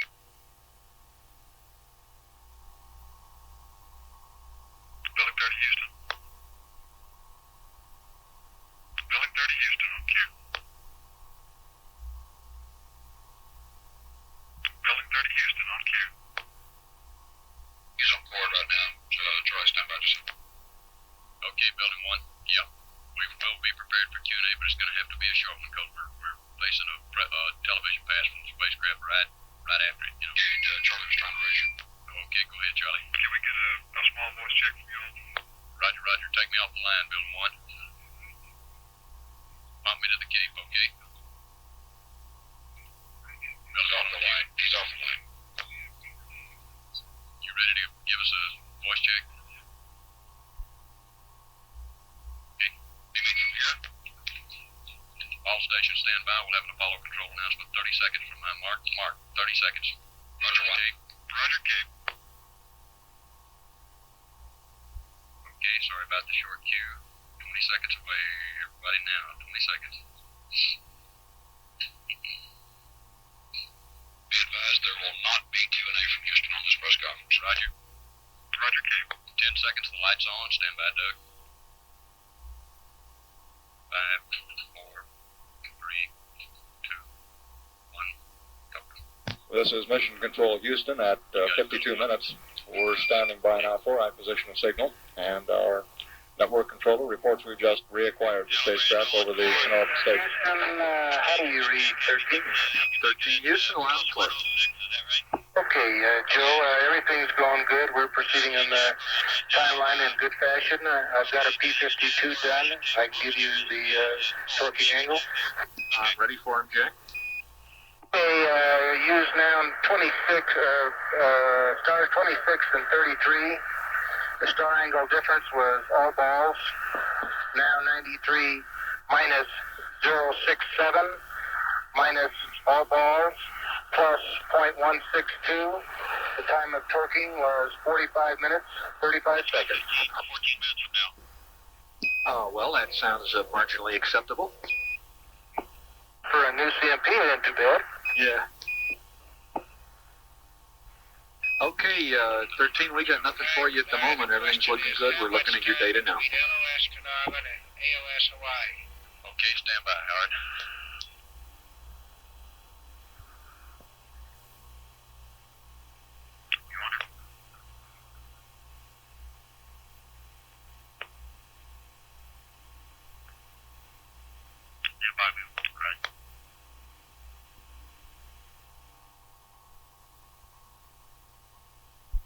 Okay, building 1 audio on cue.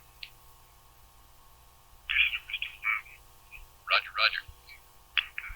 Is my light working to you? Good. Looks like we got a quiet crew this time. They're just not saying anything. Lovely. Thanks a lot. Am I right? Did I hear no questions from Houston? Say again, broadcast band. There's no questions from Houston for this person. Building 1, can you confirm that point, please? Say again. No questions from Houston. Roger that. No questions from Houston. Roger. This is Mission Control at 57 minutes, 15 seconds. Not much conversation with the crew on this pass over the Canarvan tracking station. Jack Swigert reported that the platform had been aligned as called for in the flight plan. There's not a great deal of activity scheduled in the flight plan at this time. Flight Director Milton Wendler has checked the status with his flight controllers, and Capcom Joe Kerwin will be passing that up to the crew shortly.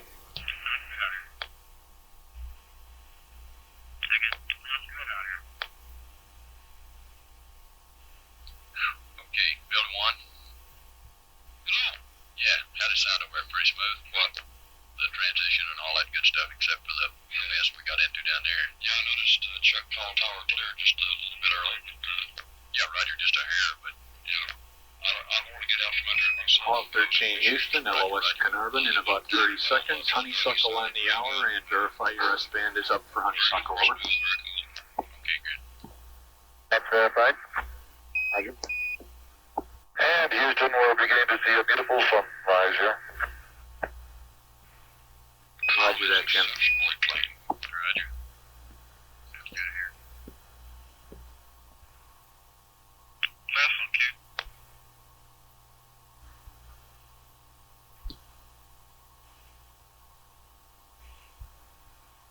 We've had loss of signal now with the spacecraft through Carnarvon. Apollo 13 will be coming within range of the tracking antennas at the Honeysuckle Creek, Australia station in less than a minute. We'll stand by for reacquiring. Last one, Q.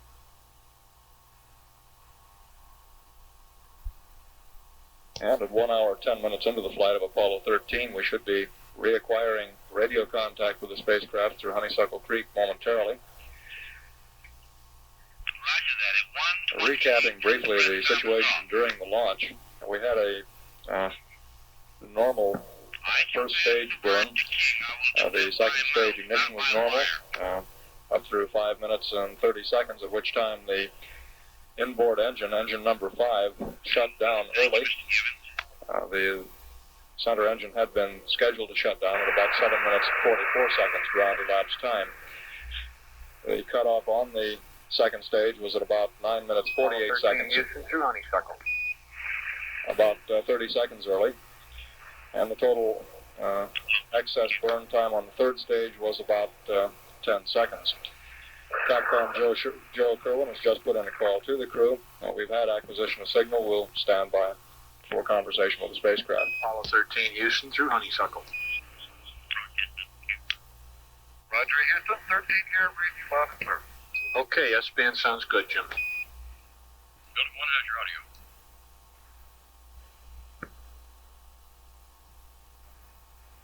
Building 1 on Q.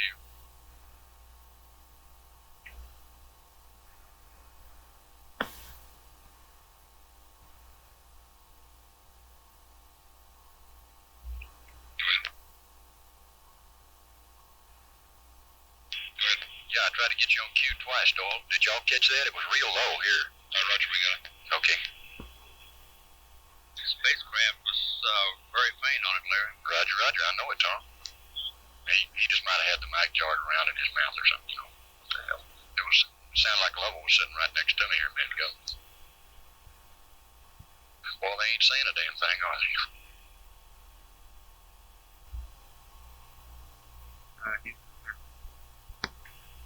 Go ahead, 13.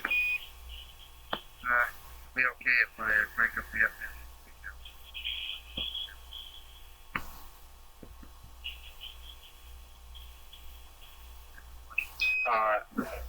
You're coming in weak. I didn't quite copy it. It'll be okay, Joe, if we crank up the FM after we leave Honeysuckle here. Oh, stand by on that one.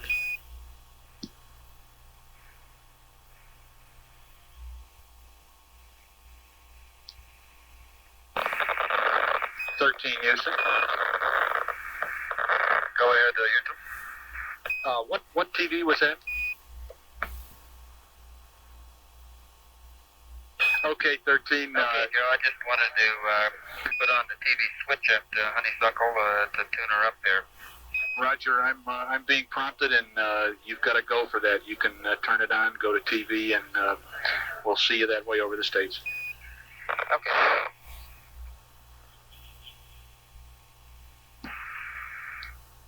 Jay? Yeah. Okay, you ready to go? Houston, are you ready to go? Negative. We got live air to ground. We'll be standing by. Okay. Just tell us, and then how much time do we have after this LOS? Our next acquisition is at 1:28:42. Okay, 13 Houston, LOS Honeysuckle in about 30 seconds, and we'll see you over the States at 1 plus 28 plus 43. Okay. I'll be looking at the clock to give you a cue about that time on cutoff. We have LOS in June to the press conference, okay? Okay, I'm trying. I can't hear too well. 13 Houston, did you copy your AOS time? All right, I hear you.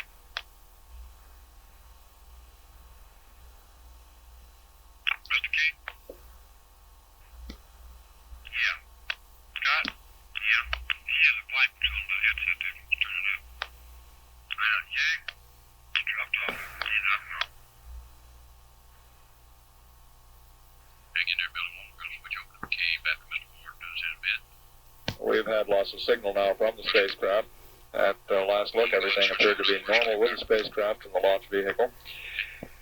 We currently show an orbit of 103.2 nautical miles. Actually, correction on that, 102.6 by 106.3. And our current altitude is 103.2.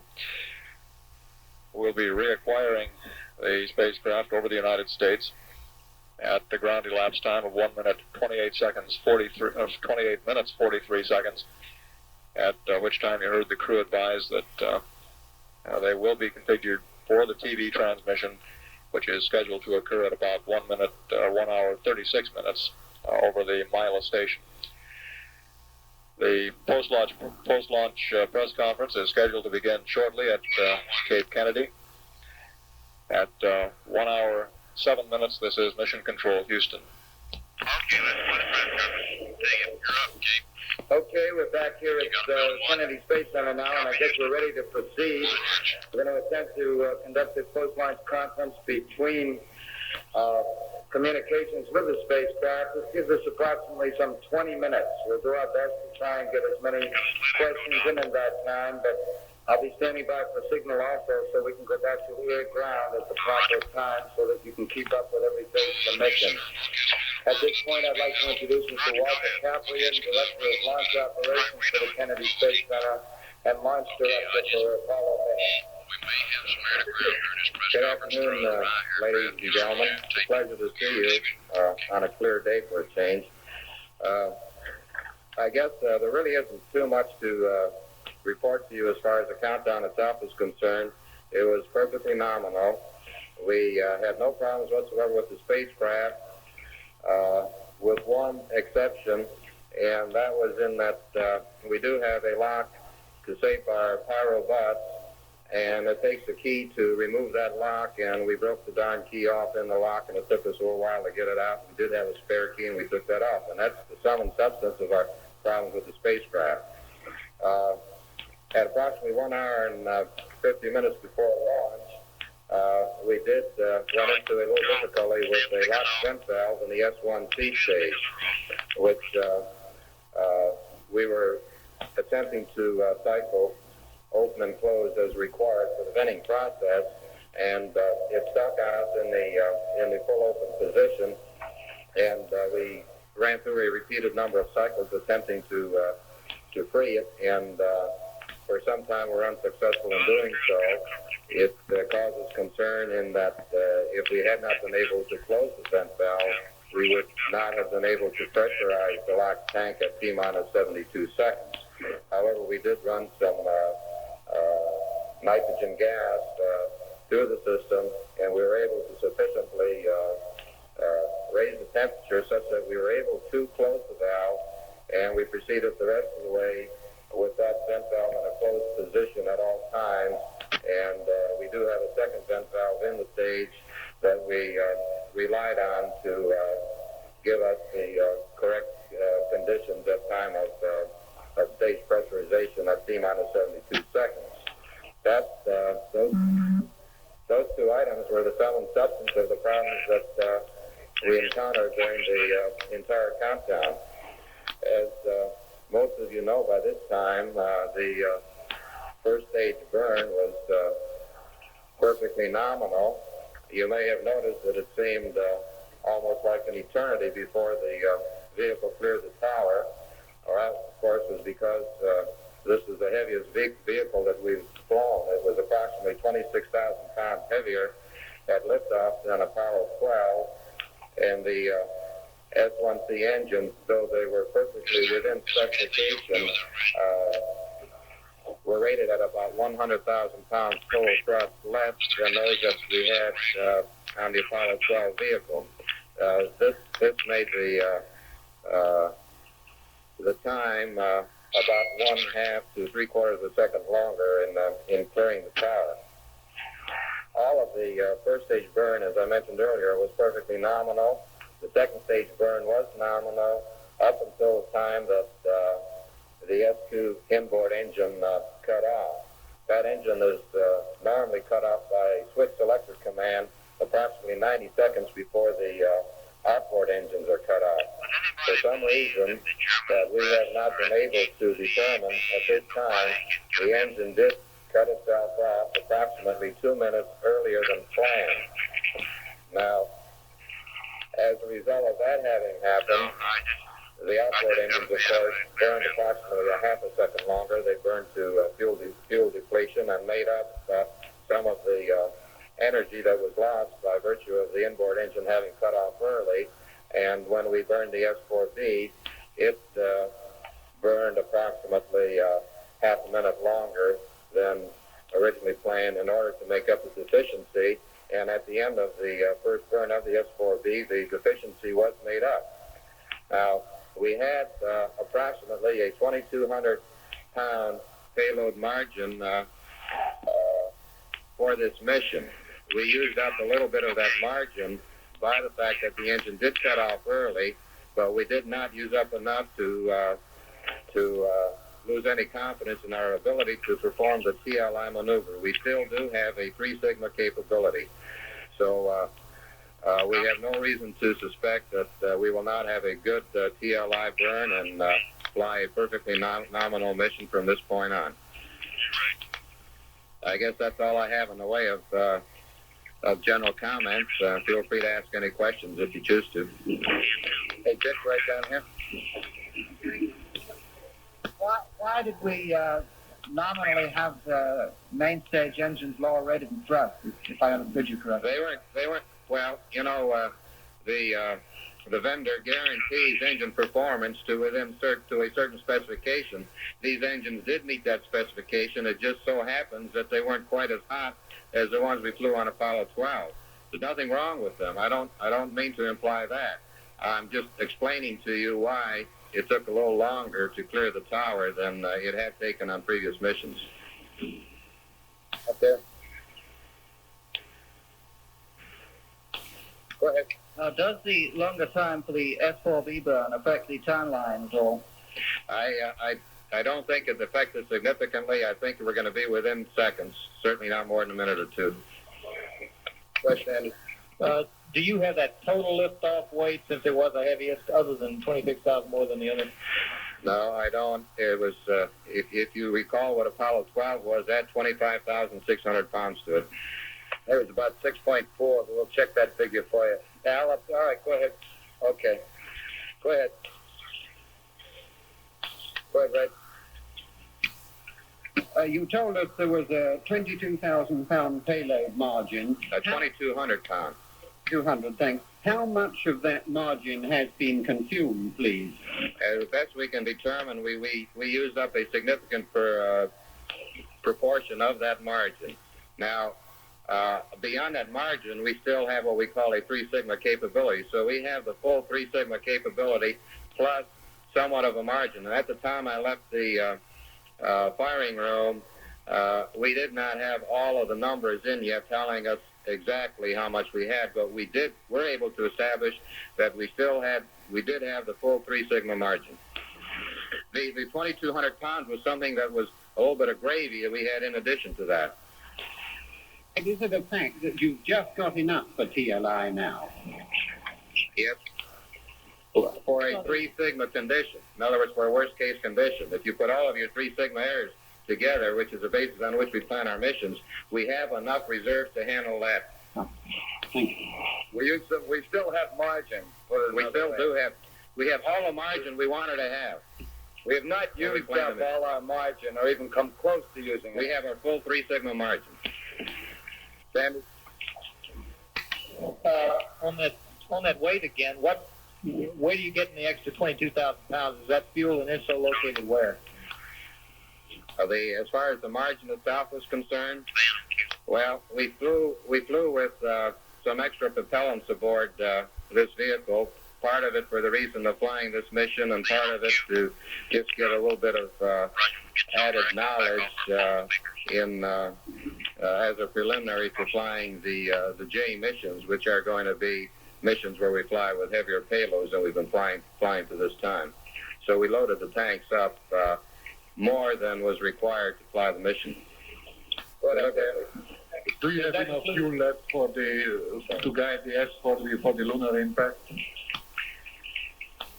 I asked that question when I left the firing room. The best answer I could get at that time was that we should not affect our capability of flying the nominal lunar impact with the S-4B. In other words, we expect to impact the S-4B where we plan to. Ed, over here.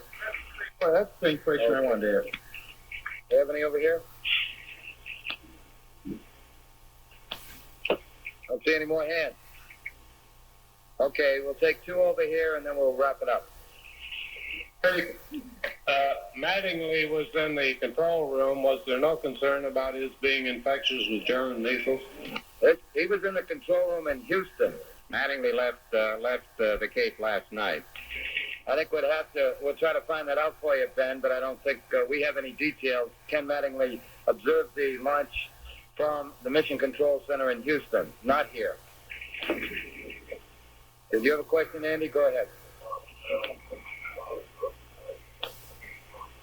Could you give us the figures again for the additional burn of the S2 and the S4B? Yes, the S2 inboard engine, the center engine, cut off 2 minutes and 7 seconds earlier than it was supposed to. As a result of that, the outboard engines burned 33.96, roughly 34 seconds longer than they would have had the inboard engine burn for its proper time. As far as the S4B is concerned, the delta in time was about the same, 33.97, roughly 34 seconds longer. Okay, we'll take one here. One last thing about this extra fuel, Walt. Did you have extra fuel in the S4B by any chance as a result of running this weight up, and did that give you a little more leeway? Yes, we had some extra fuel in all three stages. We had about the same amount of LOX that we flew on Pete Conrad's mission. We had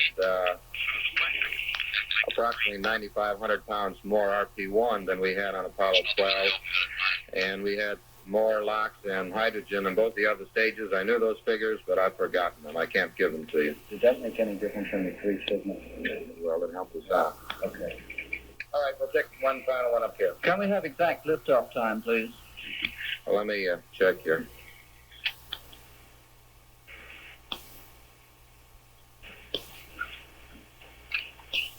Shows it.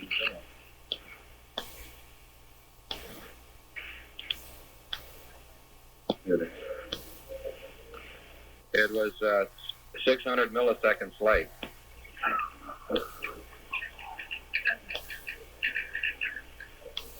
Two 213.00.6. Okay, thank you very much. That completes the conference. We should be coming back up on an acquisition in about 10 minutes. That's one thing I figured. I'm not sure I knew exactly about the other stage of the timeline. That's back to you. Back to us. Okay, Hodges, I'm on the line. All right. Don? Well, then, we can figure again. Roger. Don? Go. Okay, I'm pulling the patch down. I'm sure to distance me. Okay, I'm going to turn this over to Harrison while I make a quick fuel cell purge in just a second. We're still about 10 minutes away. I'll turn the level up and stand speakers. Let me know what happens. Larry, are we down? Okay, we're powered down. Okay. Larry on cue. Hello, Larry on cue. Is it John? Hello, John on cue. Where we going? No, we was fixing to swap out here. Roger, are we down and such that we'll come up with an announcement, with a cue for the next announcement? Oh, we'll give you a cue. But, we're not standing by. Negative. Can I clip the tape is what I'm saying. Roger, well, the Cape gave us a clip, didn't he? Yeah, but I thought we were coming back up on common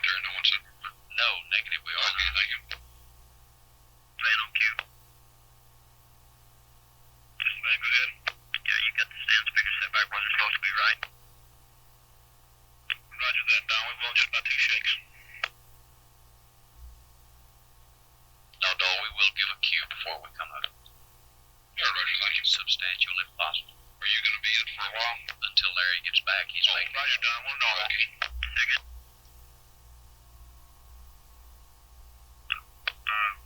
Julian is here. I beg your pardon? Do you have a number I can call you on that, Bill? What's that number? I've lost it here. Raj, could you give me the number to call you on the black line?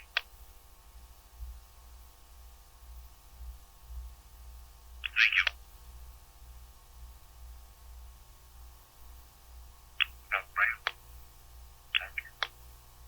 All stations stand by. We'll have an Apollo control announcement in 1 minute from my mark.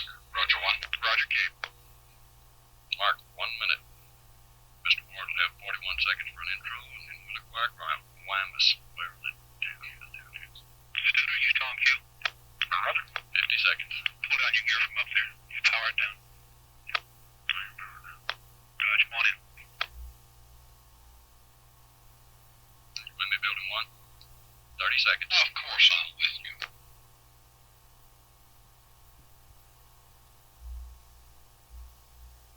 Have I ever been against you? You have on many times, Roger. We forget that during missions, don't we? You might. 10 seconds, the lights on, go pool. Roger, 5, 4, 3, 2, 1. This is Apollo Control at 1 hour 28 minutes. We'll be reestablishing radio communications with Apollo 13 in about 40 seconds. As the station comes within range of the Guaymas, Mexico tracking station. During the launch phase, the medic reports the following heart rates. These are maximum heart rates for the 3 crewmen. Commander Jim Lovell had a maximum heart rate during the launch of 116. The command module pilot, Jack Swigert, had a maximum heart rate of 102. And the lunar module pilot, Fred Hayes, also had a maximum heart rate of 102. Capcom Joe Kerwins just put in a call to the crew through. Wymus will stand by. You're live, building 1. Roger 1.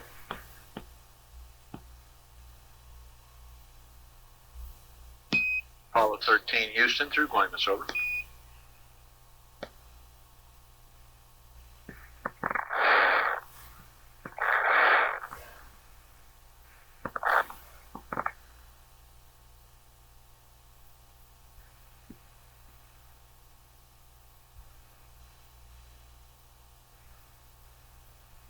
Apollo 13, Houston.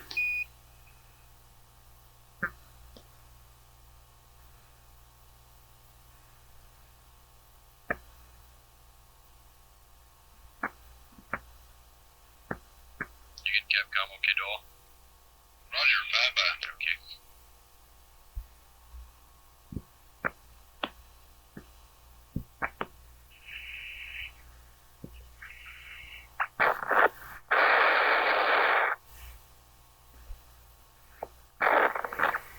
Apollo 13, Houston, over.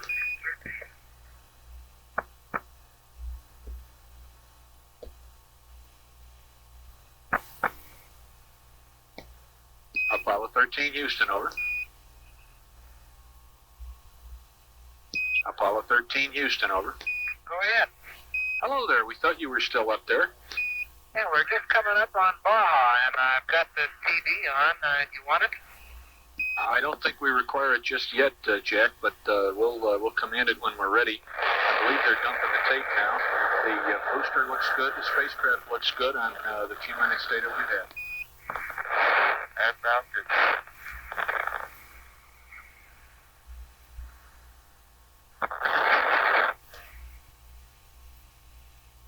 Jim finally let me look out. How do you like it?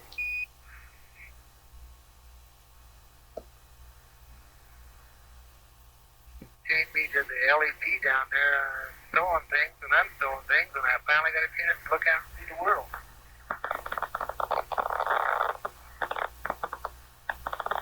was Jack Swigert reporting apparently his first view out the windows.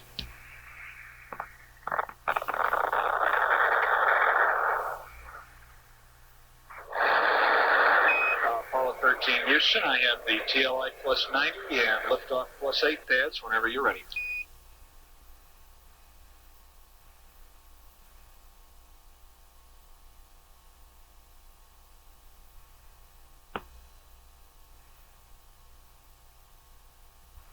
Okay, go ahead with the TLI pad, Joe. Okay. This is the TLI plus 90 pad. SPS. GNN.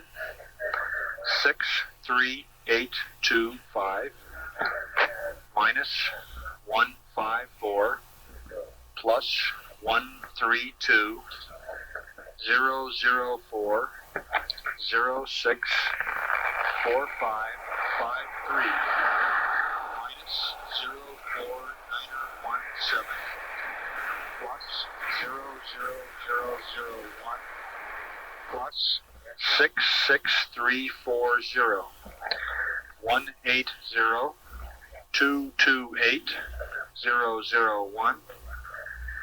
HA is N/A. HP is plus 00179er.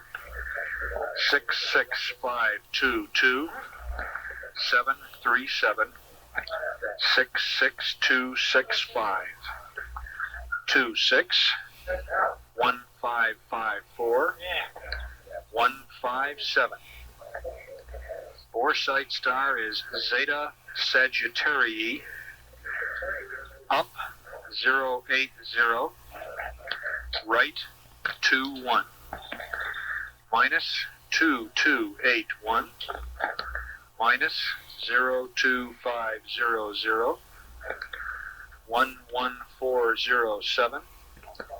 34087. 0133214. Set stars Arcturus, Denebula. Roll 044. Pitch 012. Yaw 025. No knowledge, over. Joe, we had a dropout of signal there about midway or about just at the start of your pad, and Fred didn't get it. We'd like you to start over again. Could you please? Sure thing. You want the whole thing? Yes, I think you better.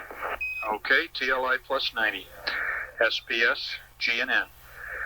63825 minus 154 plus 132 004 06 4553 minus 04917 plus 00001 plus 66340 180 228 001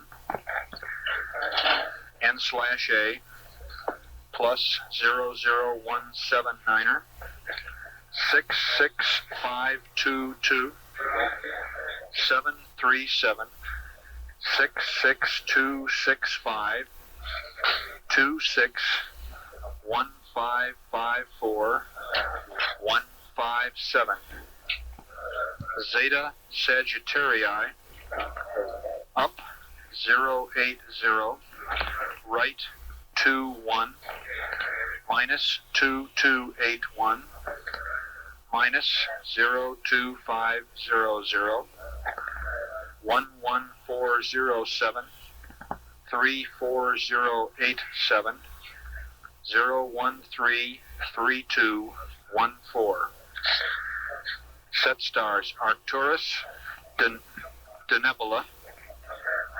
Roll 044. Pitch 012. Yaw 025. No knowledge, over. Okay, Joe, that's 63825 minus 154 plus 132 004 06 4553. Fred Houston, standby one. Minus 04917 plus 00001 plus 66340. Fred Houston, over. Go ahead. That's correct. We'd like you to go the S-band aux TV, switch to TV, please. Okay, it's set to TV. Okay, we're not getting a signal. Okay, I'll go to transmit, Joe. Okay, you can continue reading back. Okay, roll 180, pitch 228, yaw 001, in flash A, plus 0017 enter, 66522, 737, 66265. And I missed sextant shaft trunnion 157, Zeta Sagittarius up 080, sextant roll 21, shaft trunnion minus 228157, minus 00, correction, minus 02500, 1124007, 34087, 01332. 14. Death Stars, Arcturus, and the Nebula. 07. Roll line at 044, pitch 012, 025. No Alex. Roger, Fred, read back correct. The section star is 26, and the shaft is 1554. Over. No Alex. Okay, Fred, read back correct. The section star is 26.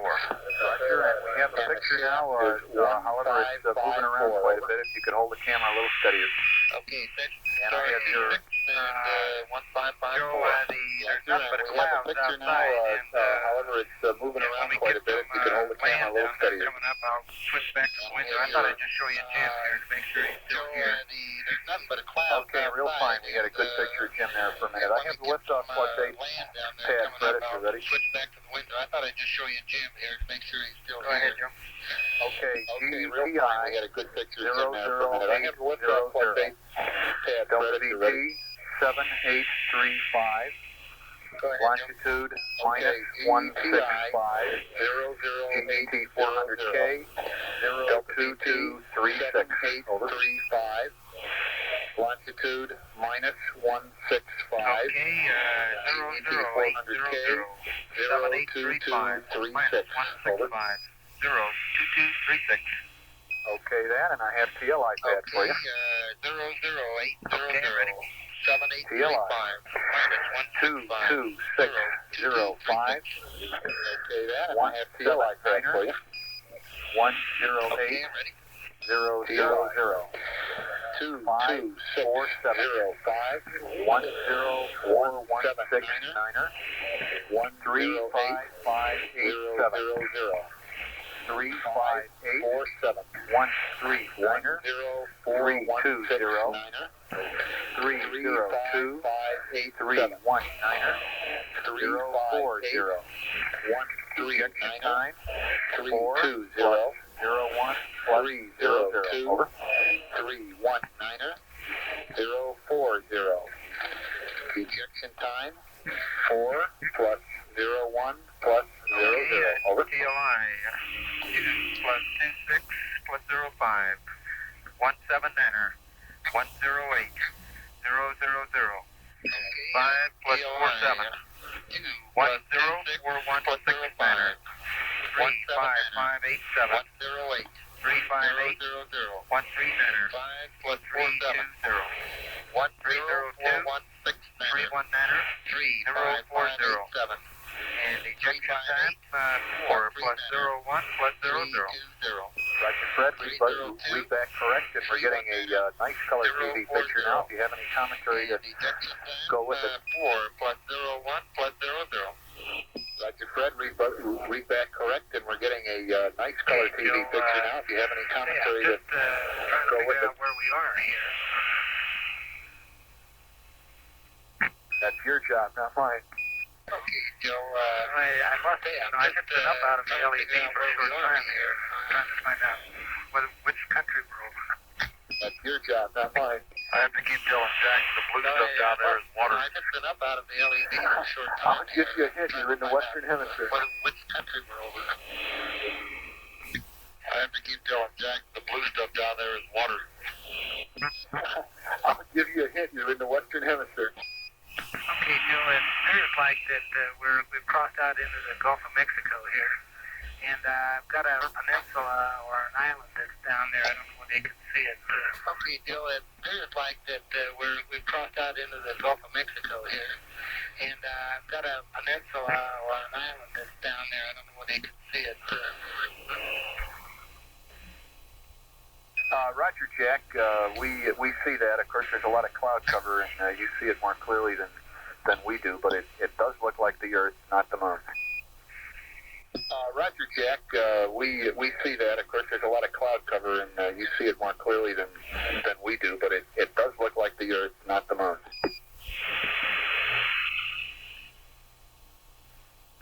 Apollo 13, Houston. We've had LOS Mila now. Thank you very much.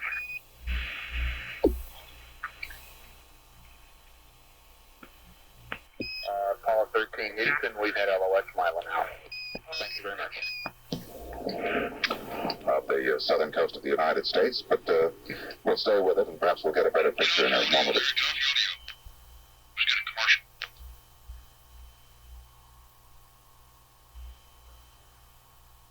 Apollo 13, Houston. Request poo and accept for a state vector. Over. Check your live right ground oil. You okay now? Roger, Houston. We're poo and accept.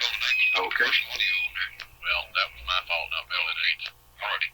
I just didn't get off of it quick enough. I was trying to do something for Doug. Y'all watch me on that.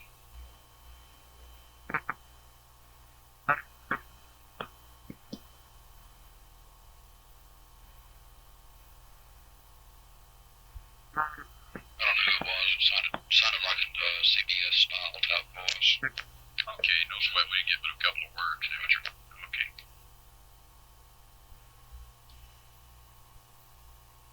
Apollo 13, Houston. Go ahead, Houston. Okay, the computer is yours, Jim. Thank you. And you are go for TLI. Huntsville reports that you have a 6-second propellant pad, which is 3 seconds more than the 3 sigma case. So you're good on consumables. The IU is so good that we're not going to update it. The only change we have for you is in the TLI checklist. At 57 minutes, where you slew the FDAI to 18 degrees, we recommend 20 degrees there.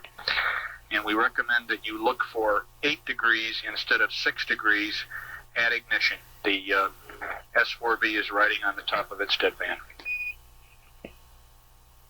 Understand, and just out of curiosity, was that engine out to use up more S4B fuel? The engine out did cause you to use more S4B fuel, about a 10-second longer burn, but you're still go. Okay, thank you.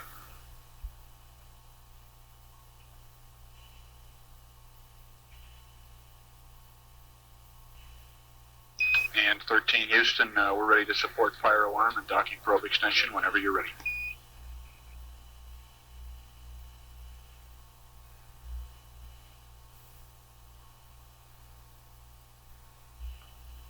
Okay, Houston, docking probe has been extended and all indications are nominal.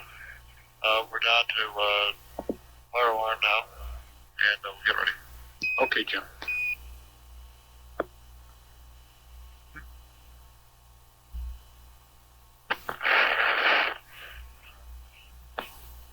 Okay, Houston, my circuit breaker's arms are closed. Sequential logic 2 on and up, and for Okay, 13, your go for fire alarm.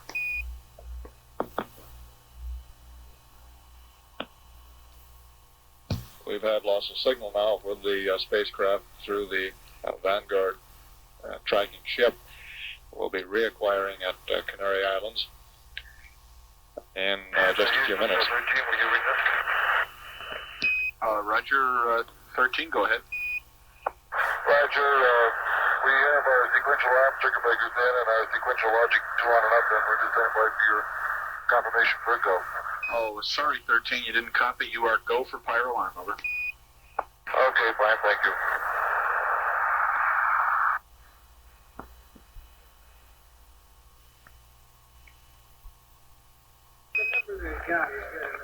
Apollo 13, Houston.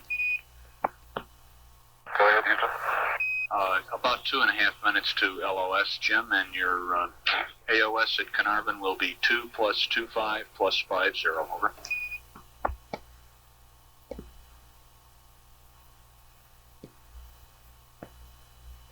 Roger, AOS at Carnarvon, 2 plus 25 plus 50. That's fine.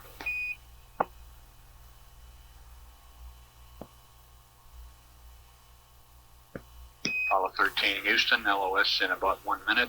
At LOS, we'd like command reset and then normal. Roger.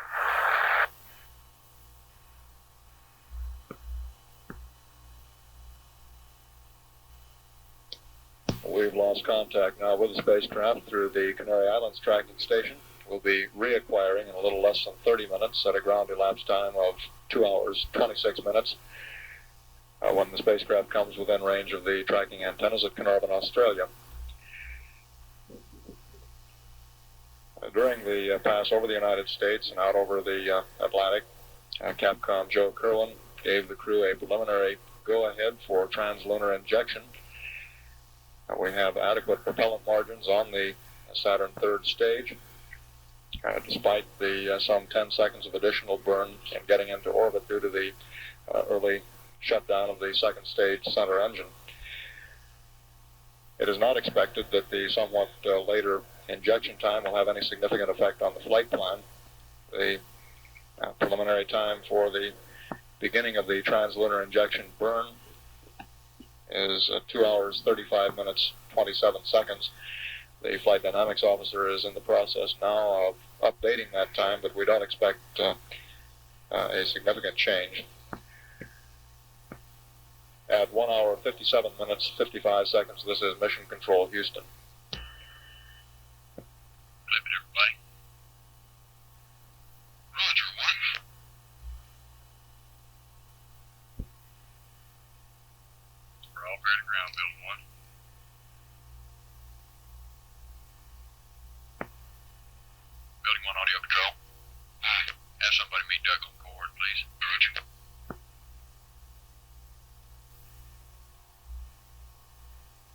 Hey, Tomas. Broadcast band, this is New Center. Coach. Hey, Charlie. This is Treadway. Hey, Treadway. Yes. You know anything about this press conference down here at 5 o'clock? No, I don't. You ever heard anything on it? Yeah, it's just a novel. Just stand by. We'll announce it. Okay, well, I want to know a little bit about it myself. So do I. All I know is Mrs. Lovell. Okay.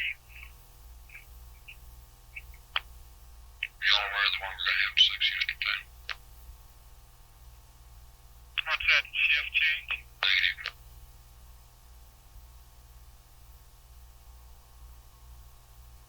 PAO 1 on cue.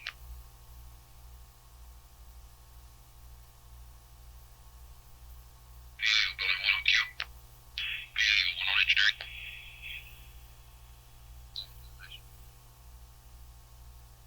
Forward right now, Doyle. Roger. Tom, you back to tell me, is our TV pass of 428 local 315 GET still valid?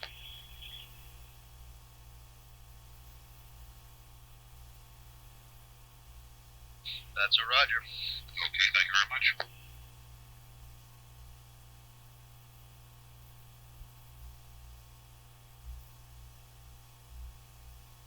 Okay, our Sunday morning at 7:28 local time, or 7:28 p.m., which was 30:15 GET. Is that still planned for that time? Sure is. Okay, you have no time changes on the schedule? There is a couple of minor changes, but not on this. They don't come up until we get on the EVA. Roger, thank you very much. Tom, that's my question. Okay.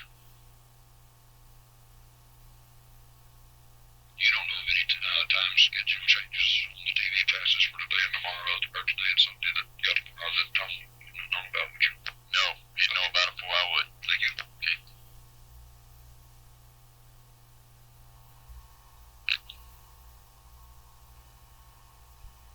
station, stand by. We'll have a follow control announcement in 1 minute from my mark. Roger, Cape. Roger, 1. Okay, back to water level control. Did you mark? Cannarvan pass, that is not my mark. Okay. Mark, 1 minute. Roger, 1.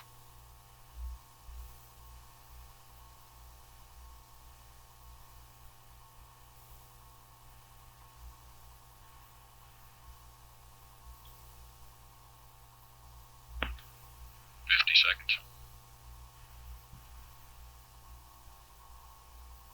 30 seconds. 45 seconds. I lied. 15. Would you believe? 10 seconds. 5. Got me new watch this time. You better get another 5, 4, 3, 2. This is Apollo control at 2 hours 25 minutes. Apollo 13 is now about 10 minutes away from the scheduled ignition of the S4B engine to start the spacecraft on its way to the moon. The flight dynamics officer advises that the planned time for the beginning of that burn will be 2 hours 35 minutes 44 seconds ground elapsed time. Our network controller reports that we've just had acquisition of signal with the spacecraft from Carnarvon. During this pass, flight controllers will be looking at the spacecraft and the launch vehicle, the S4B, one last time before translunar injection. Okay, Joe, read you loud and clear. We're sitting here monitoring time base 6. You can see countdown. We're 20 seconds away. Okay, we're just starting to get data, and everything still looks good to us. Okay, Joe, at 2 hours and 12 minutes, the O2 flow highlight came on, and it's been pegged high ever since, so it's been on about 14 minutes now. Roger 13, we're looking at it. Time base 6. Building 1, please. Copy, time base 6. Second, please confirm aircraft. Roger. Are you having trouble hearing me? Yeah, sometimes you're real soft, and sometimes you're 5 by. You're real soft, but...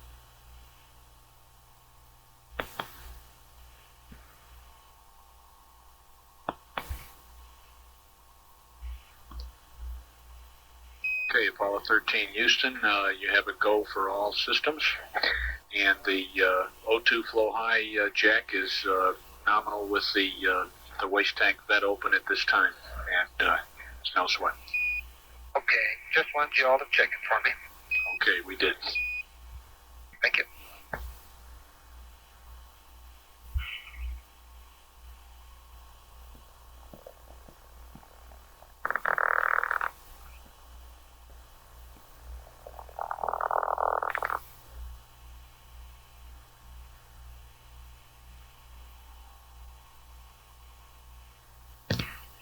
The crew is rather quiet at this time, preparing for that translunar injection burn. The burn again scheduled to begin at 2 hours 35 minutes 44 seconds. The predicted duration of the burn is 5 minutes 47 seconds, and we expect that the spacecraft and S4B will accelerate some 10,417 feet per second as a result of that maneuver. Can you find him? I can't leave once you've... We will not get data from the burn. We'll be out of acquisition with the spacecraft at the time the maneuver occurs. 3 Araya aircraft, Apollo range instrumented aircraft, are stationed in the ground track off the coast of Australia, underneath the point on Earth where the translunar injection burn will be occurring. And they'll be recording data from it, which we could play back somewhat later if necessary.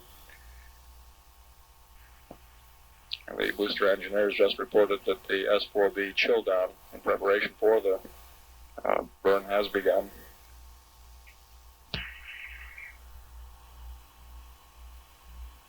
Apollo 13 Houston, we'll be losing data from Carnarvon in about 1 minute. We'll probably have voice through Orion. Everything is hunky-dory, and we'll be listening for you to tell us how the burn goes. Okay, this is 13. We're standing by too.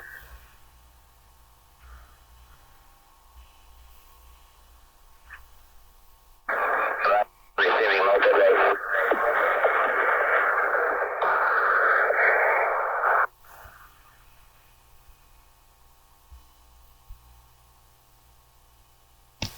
had loss of signal now through 13, Houston, Carnarvon. Araya, just a comm check, over. And Capcom Joe Curran is just putting a call to one of the Araya aircraft. Okay, Jim, it's not the best, but we're reading you. Roger.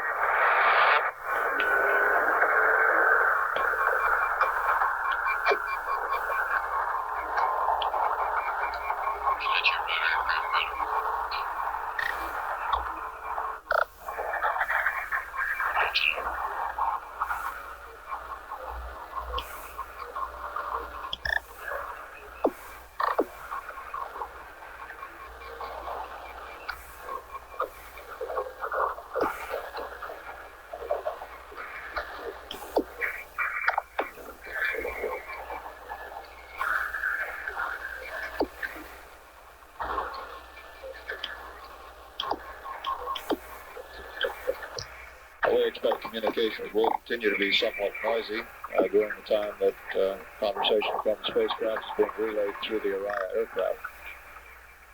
As mentioned before, we will not see the telemetry data on the burn. We do hope to get voice reports on the progress of the maneuver from the crew. We're now just a little more than 1 minute away from the scheduled beginning of that burn.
Copy that, Jim. Good deal. Copy that, Jim. Good deal.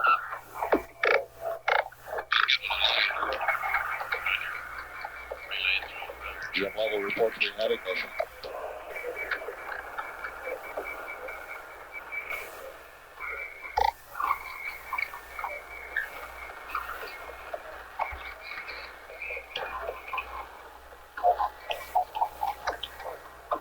Lovell's report would indicate we had a very close to on-time ignition. The total burn duration should be about 5 minutes, 47 seconds.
Houston, roger.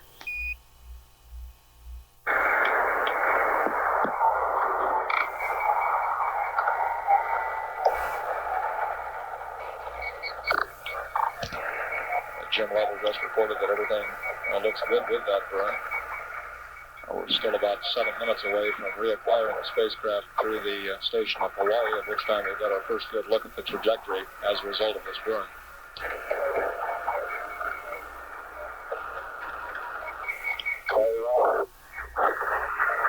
At 38.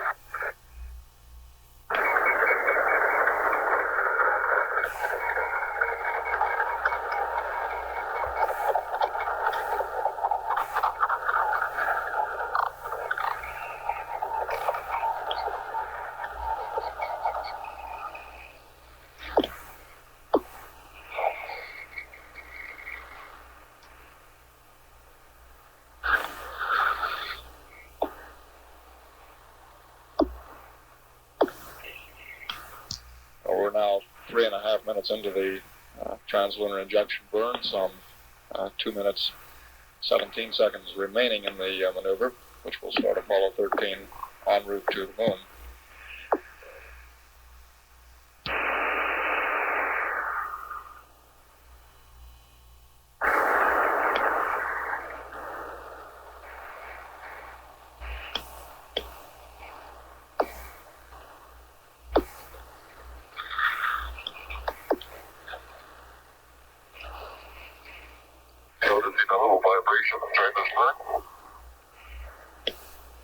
Houston, roger. Now about 20 seconds away from the scheduled shutdown time. Jim Lovell reported a few moments ago that they're experiencing a bit of vibration on the S4B. Previous crews have also reported similar experience toward the end of the burn.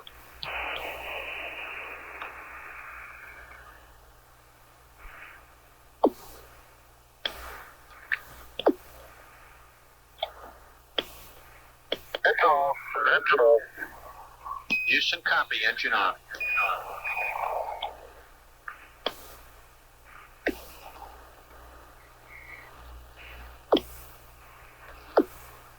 Lovell's report of engine off came about 5 or 6 seconds after the 13 Houston, we'll have you through Hawaii in 3 minutes.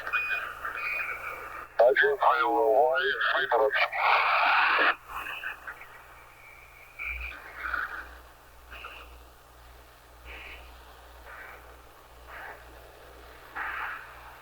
Our communications continuing to come to us relayed through the Araya aircraft. Capcom Joe Kerwin advised Lovell and the Apollo 13 crew that we'll be reacquiring a little less than 3 minutes from now through Hawaii, at which time we should get good solid S-band communications, and also our first look at the trajectory of Apollo 13 following the burn.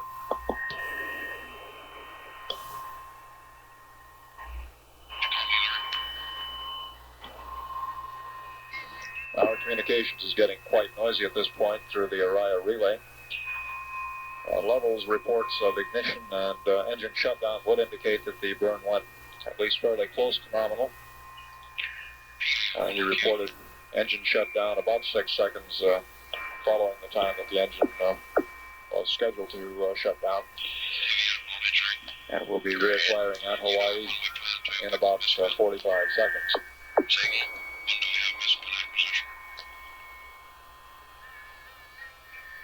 We have it over Hawaii at 2 plus 45 plus 20 door.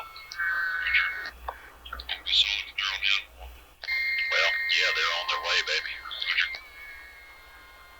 You know, Todd, we got them for 4 days. I say Goldstone at 2 plus 5 1 plus 3 2. You know, that's forever. Thank you very much.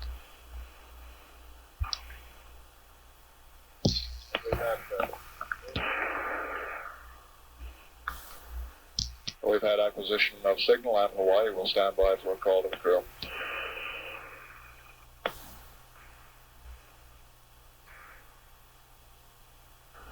Apollo 13 Houston through Hawaii, over.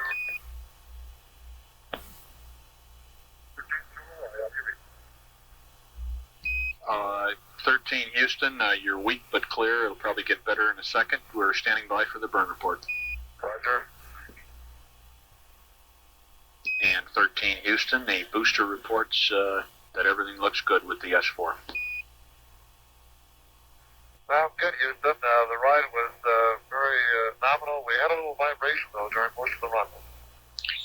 Okay, we copied your call on that, Jim. Okay, Joe, the Nifty read 35560 plus 04445 plus 01769er, and Delta BC was minus 3.0. Showtime of 4:28. Oh, Roger that. You can't ask for much better than that. How about the burn time? Did you notice? And they don't have anything. Okay, on my trusty watch, I had about 3 3/4 seconds long. Okay, copy that. Broadcast man.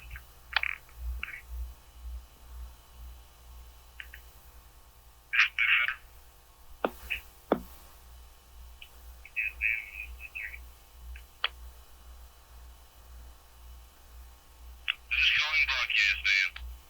That's Big Center. Here, good cut. Roger that. You on cue? Yeah. Alrighty. Hey, you know any more about this press conference at 5 o'clock? Well, whenever they go with TLI and get out there, you know, they fire and get in. Yeah, I think it's going to be 5 o'clock. Yeah, it's supposed to be 5 o'clock. I don't see her here. I just want to think it's still good. Yeah, it's go. She'll be there. Okay, got it. All right. How do you feel it? Go, whirl on cue. Whirl on cue. Apollo 13, Houston. Go ahead. Roger, Houston, 13 here. Okay, we have the S4B maneuver to SEP attitude commencing at 2 plus 5.6 plus 3.7. Duration of the maneuver 4 minutes. SEP time 3 plus 0.6 plus 3.7. Over. Okay, if I heard those right, Joe, that the S4B maneuver was 2 plus 5.6 plus 5.7, and SEP time is 3 plus 0.6 plus 2.7. Correction on the seconds, 2 plus 5.6 plus 3.7, and 3 plus 0.6 plus 3.7. Okay, 2 plus 5.6 plus 3.7 was the maneuver time, and the SEP time 3 plus 0.6 plus 2.7. That's plus 3.7 too. Exactly 10 minutes later, Fred. Okay, 3.7. In his purse. I was wondering how long it's going to take. I see that you're back, building one. Punch that on my teapot. Okay.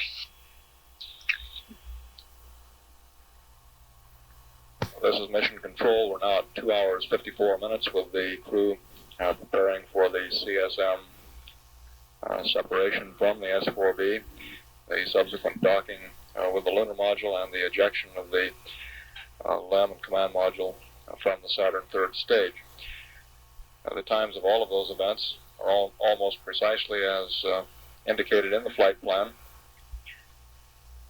The separation maneuver is scheduled to occur at ground elapsed time of 3 hours, 6 minutes, 37 seconds. And the docking would come then with the LEM at 3 hours, 16 minutes ground elapsed time. Our displays in Mission Control are showing the effects of the translunar injection burn. We currently show the spacecraft at an altitude of 1,183 nautical miles, traveling at a velocity of 31,406 feet per second. Building one, cue. Building one, cue. Go on, barely hear you. Damn, I'm talking pretty loud. How now? This is much better. Okay, fine. Now, can you read that digital that you're looking at? Yes, very well. Looks damn good, doesn't it? Looks damn good. Okay, great. It don't mean nothing to me, but I'm sure it does to somebody. Yeah, it does to the NASA guys over there. They can stop, boy, backstop a million queries looking at that thing, Roger. Apollo 13, Houston. Go ahead. We see the booster doing all the right things. And Fido says your trajectory looks good, and looks like we'll stick with a pretty close to nominal mid-course too. We'll have some numbers for you later. Okay, and we concur. The S4B is moving this time. Roger.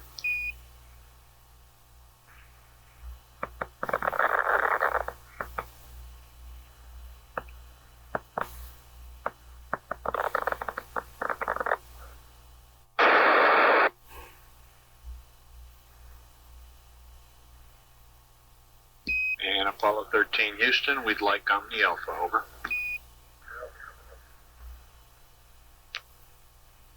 Larry, what is that? Right.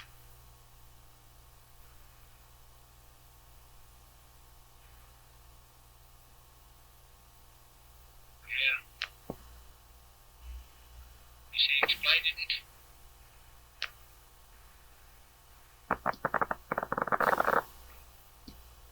No, I was just wondering if it reads like green to me, and I was wondering if you could sort of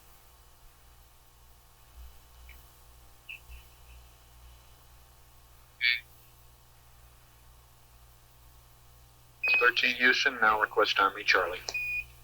Roger, Charlie. Hey, Larry. I'm standing at Cut at the Cape has a tape. And 13 will be doing a handover now. And other Okay. ceremonial type stuff down there. We want to get it on the release line. Maybe you want to talk to him about it? Let's talk, you know.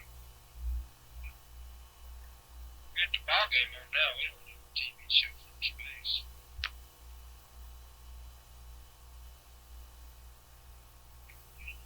And our booster engineer reports the S4B is nearly in the proper attitude. Stand by me, Larry. We're about 5.5 minutes from the scheduled time of separation, and we are expecting that the crew will have the television transmitter and camera on, beginning at a ground elapsed time of about 3 hours 15 minutes for television coverage of the docking.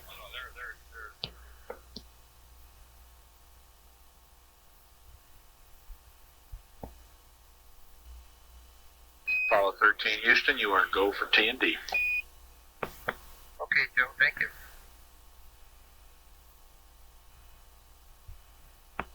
And 13 Houston, check your noun 17 for extraction pitch attitude. It should be 319 degrees, over. Okay, well, we got it. Really one audio on cue. Go ahead, Larry, you're low again. I got the damn thing stuck in my mouth. Okay, Doyle, the earliest we can possibly expect television and audio with it is 4:13. The latest it'll possibly go is 6:16. Okay? Okay, we're past 4:13 now, right? Okay, roger. Roger that. We're expecting them to come in on time at 4:28, but, they had it on early last time, so just hang in there, sweetie pie. Let me know when you go to color audio and I'll verify for you. Roger. Okay, Houston 13, do we have a go for fire alarm? 13 Houston, affirmative. Your go for fire alarm, and recommend you secure the cabin pressurization. We did. We closed the waste vent valve there. Waste valve. Okay, we're reading 6 psi in the cabin, Jay.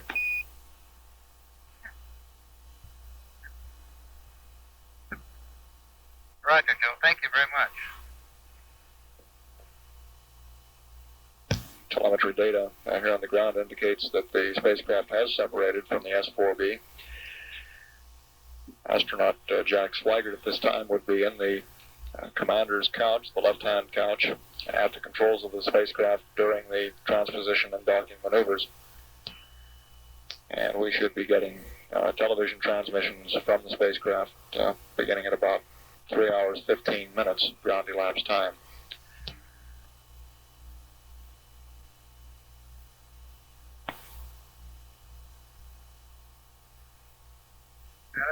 bank, Joe. We're separated. Pitched around about 6 degrees now. Roger, Jack. We see you pitching. Okay, we got the plow panel. One of them's out front now. So.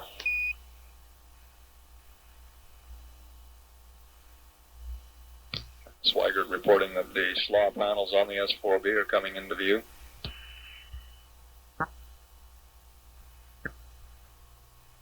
Got the S4B.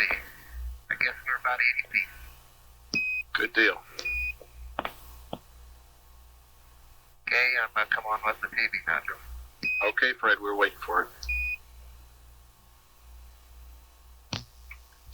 The network controller reports we're getting television signals now from the spacecraft a bit earlier than expected. The crew is apparently somewhat ahead of the timeline in the transposition and docking maneuver. We'll stand by for a television picture. Really want to confirm release. You verify it's noisy. Roger, I know it's noisy. 13 Houston, we got a groovy TV picture. Oh, good.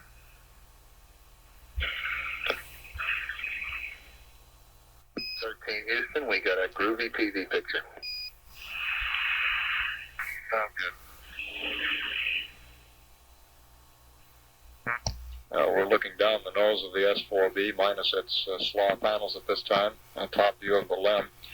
Last report, Swigert said they were 80 feet away from the S4B, and that distance should be closing. Is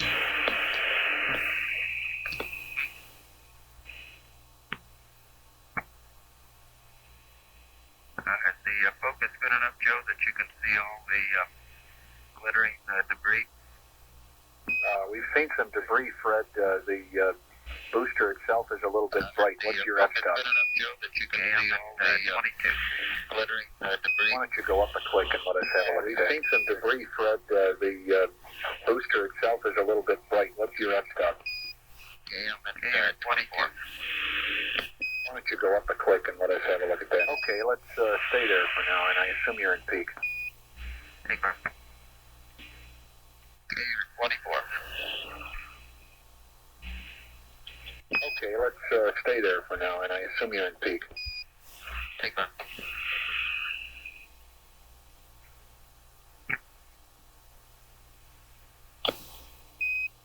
Houston, recommend rate 2 on the PMAX. Thank you. 13 Houston, recommend rate 2 on the PMAX. Thank you.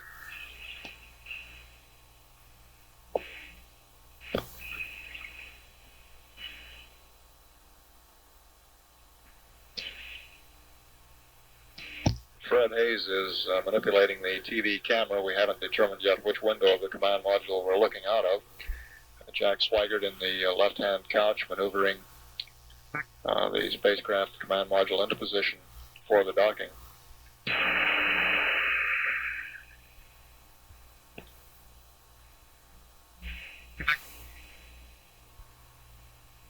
It's getting bigger. It's getting bigger.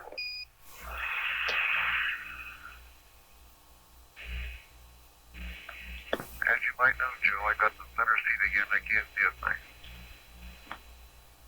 Too bad. I gave the TV monitor. As you might know, Joe, I got the center seat again. I can't see a thing. Too bad. I gave the TV monitor.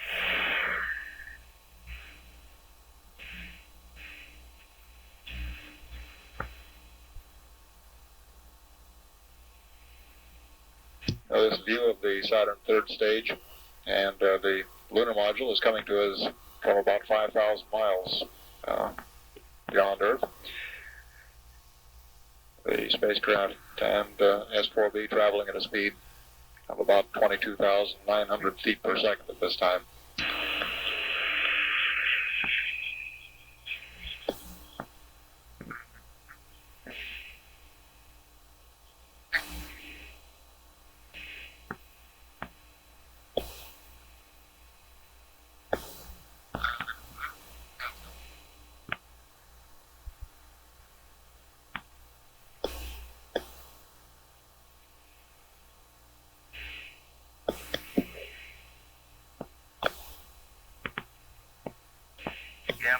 moving the TV here directly. I'm pulling out the bracket. Go. 13 Houston, did you call? All right, John, be moving the TV to get a better shot here. Pulling out the bracket directly. I'm pulling out the bracket. Okay, Fred, it's just beginning to cut off at the bottom, but it's still a very good picture. All right, John, be moving the TV to get a better shot here. Moving out the bracket. Okay, Fred, it's just beginning to cut off at the bottom, but it's still a very good picture. That's a good picture, Fred.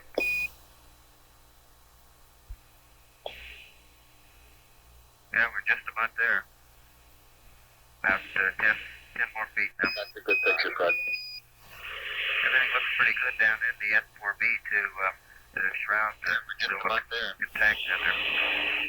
Good deal. There's really quite a bit of detail in this picture. Everything looks pretty good down in the S4B to shroud the tank down there. Good deal. There's really quite a bit of detail in this picture. Okay, we've got 2 barber poles. Houston, roger.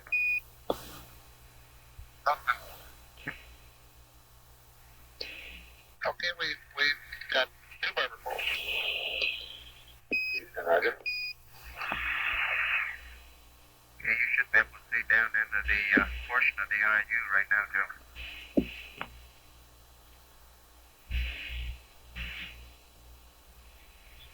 Yeah, you should be able to see down Fred, into Houston, the portion we'd of like the to try IU going right to average on the TV for a minute or so.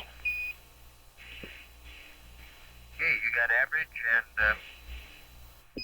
Fred, Houston, we'd like to try going to average on the TV for a minute or so. And Fred, after a few minutes of this, at your convenience, we could use some interior shots just to get the time, and if the lighting is good. Okay. And Fred, 13 Houston, the S4B event times are nominal as in the flight plan within a few seconds to get the time, and if the lighting is good. Okay. And 13 Houston, the S4B event times are nominal as in the flight plan within a few seconds. We're hard dock to Houston. Roger, understand hard dock. Good deal. Fred, one more thing on the TV. If you could come down to F22 again. We're hard dock to Houston. Roger, understand hard dock. Good deal. Fred, one more thing on the TV. If you could come down to F22 again.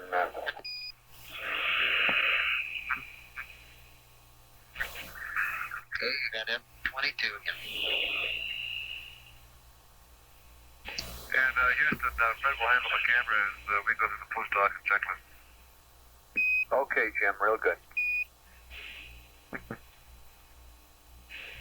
And Houston, Fred will handle the camera as we go through the post-doc and checklist. Okay, Jim, real good.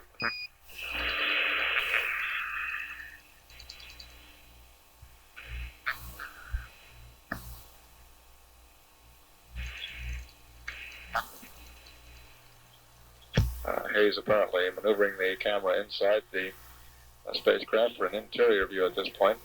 We'll stand by and see if we've got enough light inside the spacecraft to get a usable picture. Okay, Joe, I'm pointing over toward Jack, and it's pretty bright with the Earth out that window. Is it sort of washing out the picture here? No, Fred, it's not. We've got a bright spot where the window is. The rest of your are semi-silhouette. It's a pretty impressive picture. No, Fred, it's not. We've got a bright spot where the window is. The rest of your are semi-silhouette. It's a pretty impressive picture. Apollo 13 Houston. Go ahead, Joe. For Fred, the IOS has caught you with the fuel cell reactant valves and latch again. Apollo 13 Houston. Go ahead, Joe. For Fred, the IOS has caught you with the fuel cell reactant valves. And we have word that the propellant usage for TND was nominal. Okay, what is nominal, please? Well, I didn't ask that yet, Jack. Stand by one. Okay. And we have word that the propellant usage for TND was nominal. Okay, what is nominal, please? Well, I didn't ask that yet, Jack. Stand by one.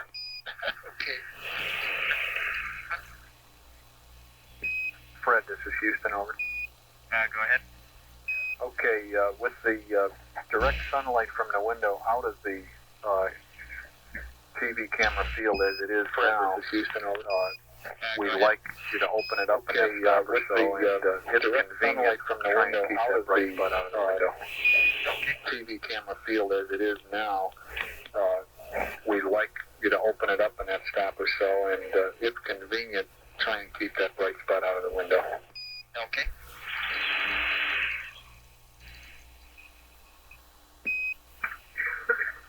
Houston, I guess we think we could stand one more click down on the f-stop.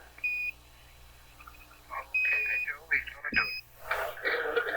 13 Houston, I guess we think we could stand one more click down on the f-stop. Okay, Joe, he's going to do it. That is, we want you to open it up. Looks like a very interesting book you're reading.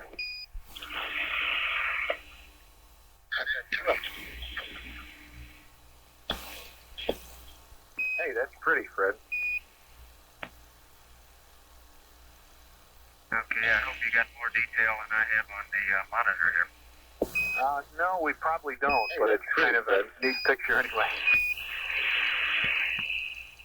Okay, I hope you got more detail than I have on the monitor here. No, we probably don't, but it's kind of a neat picture anyway. Houston, we're now going to finish repressurizing the tunnel. Houston, roger. Houston, we're now going to finish repressurizing the tunnel. Houston, roger. This view is looking up into the docking tunnel of the command module, with the tunnel lights showing toward the top of the tunnel. Probably here, Joe. We're just finishing up, pumping up Okay, about all we see on this picture, Fred, are the bright spots with the lights around the tunnel area. The hatch itself is pretty dark.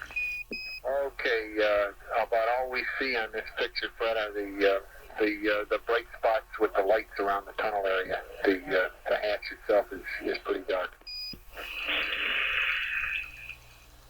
13 Houston, by the way, we'd like to know how the high gain antenna lockup worked. Our signal strength is a little bit lower than we thought it would be.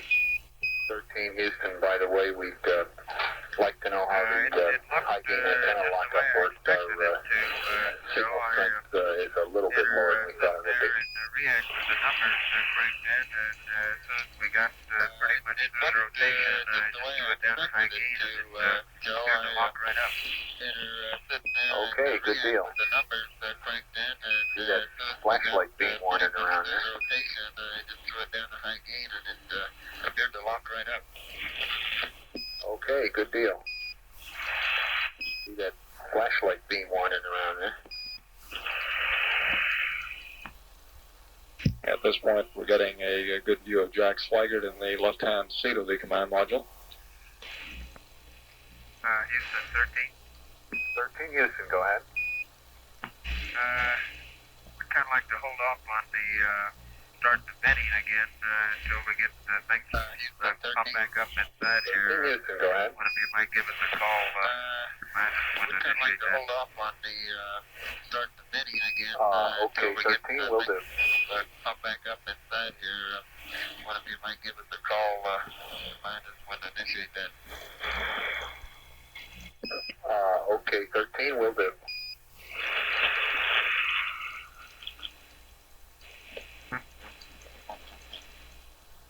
Yeah, but trying to shift her up to look up into the tunnel here. Okay, real good. Okay, but trying to shift her up to look up into the tunnel here. Okay, real good.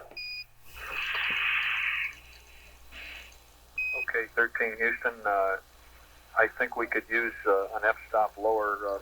What f-stop are you at now? I'm about as low as you can go, Joe. I'm sitting on 4.4. Okay, 13 Houston, I think we could use an F-stop lower. What F-stop are you at now? I'm about as low as you could go, Joe. I'm sitting on 4.4. Okay. What you're looking at, Joe, is the commander has removed the hatch and is proceeding to stow it.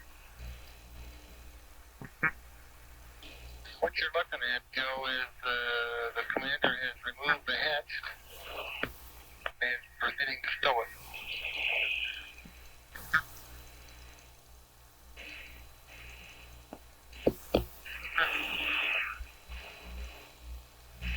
Okay, 13. That's a pretty good picture there.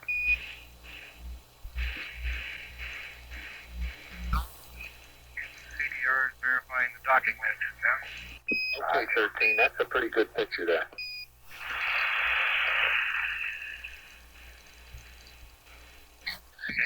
Joe, docking wedges. His report that there's a slight, bird smell up in the tunnel area has been reported in previous flights. Okay, we copy that.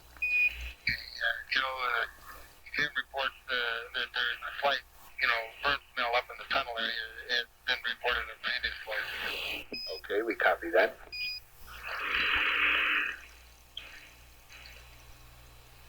Okay, the commander reports all docking latches flat. Houston, roger.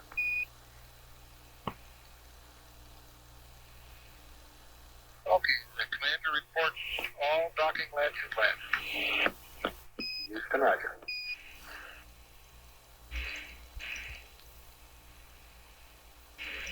Although we have a rather dim picture at this time, we can see Jim Lovell working in the tunnel area. Lovell has removed the hatch cover, inspected the docking latches, and reported that everything was in order in the tunnel. He should be shortly attaching the umbilical to the lunar module, which will provide power to the heaters and some of the critical LEM guidance equipment, and then reinstalling the tunnel hatch. Houston, for your information, the F4B that is proceeding on schedule. Okay, Joe. 13 Houston, for your information, the X4B that is proceeding on schedule. Now, the particles that going by outside there. Yeah, I guess I didn't need to tell you. Here, Joe, that's occurred with all the particles that going by outside there. Yeah, I guess I didn't need to tell you.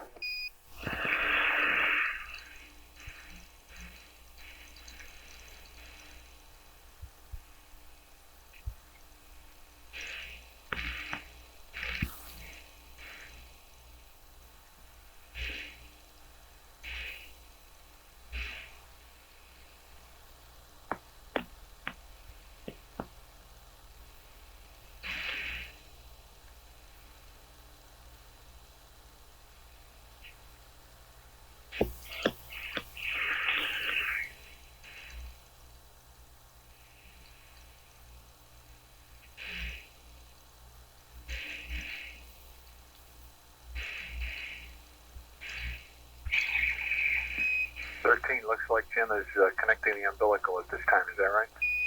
Yeah, that's Joe. Do you have any detail up in there at all on the monitor? It looks like I can make 13 looks like Jim is connecting the umbilical at this time. Is that right? Not much else. We can see the probe pretty well, and we can see his hand quite well there. I can make out the drogue a little bit, but not much else. We can see the probe pretty well, and we can see his hands quite well there.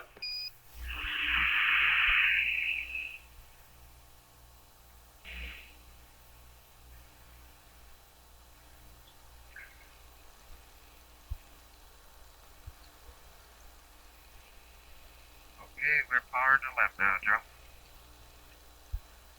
Okay, roger that.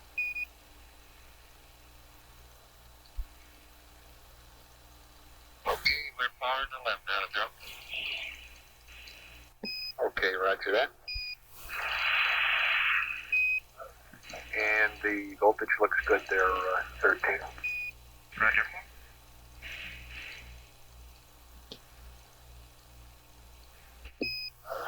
And the voltage looks good there, 13. Roger.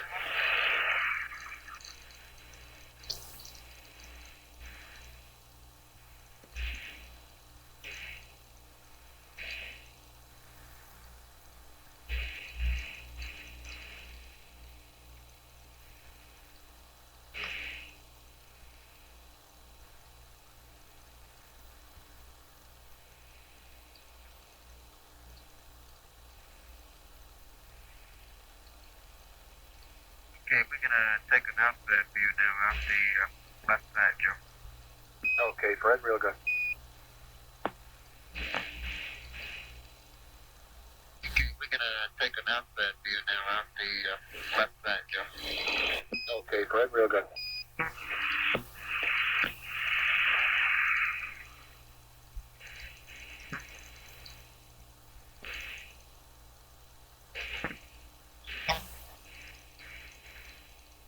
This television transmission has been going on now for about 40 minutes, and during that period of time, the spacecraft has covered more than 5,000 miles.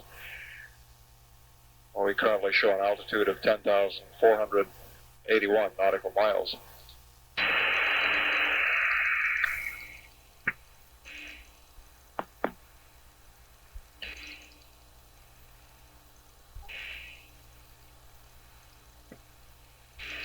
Okay, you making that picture out there, Joe?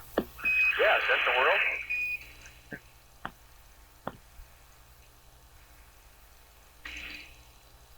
Okay, you making that picture out there, Joe? Yeah, is that the world? Okay, Fred, that's a pretty nice looking picture. I'd like to know what settings you used to get that. Okay, I think Jim's holding it now. And Okay, Fred, that's a pretty nice looking picture. I'd like to know what settings you used to get that. okay, it should be at about F22, infinity, and I think the 50 millimeter. And Jim says he thinks he has Baja in the picture now. Should be at about F22. Okay, I think we could stand to go to F44 on that. Clouds are pretty bright. Okay, gonna have to press on here, Joe, so we're back inside. Okay, thanks a lot. I think we could stand to go to F44 on that. Clouds are pretty bright. Okay, we're gonna have to press on here, Joe, so we're back inside. Okay, thanks a lot.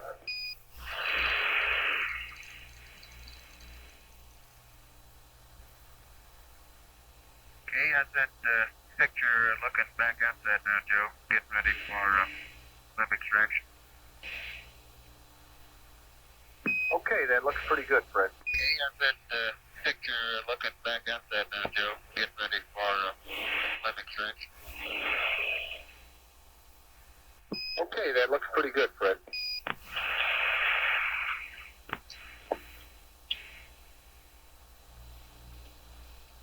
Houston, this is 13. Do we have a go for power line? 13 Houston, affirmative. Your go for fire alarm. Houston, this is 13. Do we have a go for power line? 13 Houston, affirmative. Your go for fire alarm.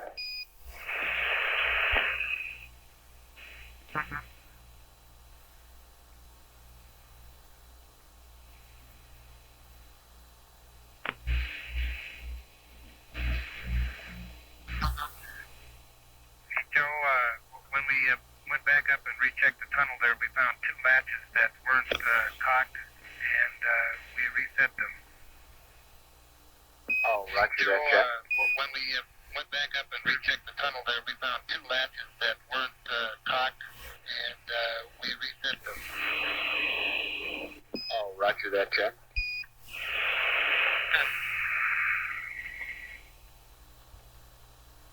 I got a beautiful view of the Earth out window one. By the way, and the windows came through in real good shape. Window 5 looks real clean, so I'm kind of hopeful that icon stuff will be really good. Good deal.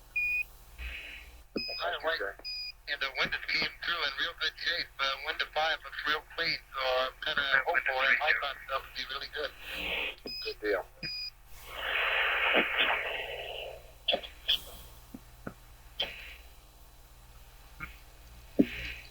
Okay, 13 Houston, your go for lens up whenever you're ready.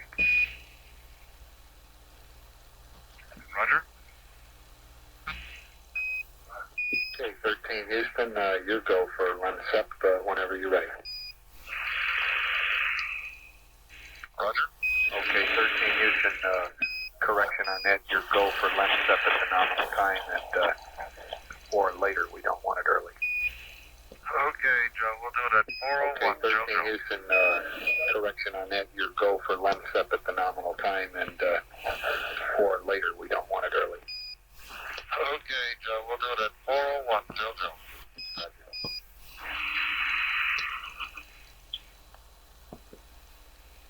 We're now about 2 minutes away from the scheduled CSM LEM ejection time. At that time, the crew will activate a switch which separates fires pyrotechnics, separating tie-down straps and the spring actuators at the attach points of the LEM landing gear. We'll eject the LEM and the command and service module at a velocity of about 0.8 of a foot per second. This will be coupled then with a short burn with the reaction control system jets, adding another 0.4 of a foot per second to the separation velocity, giving them a total separation velocity of 1.2 feet per second.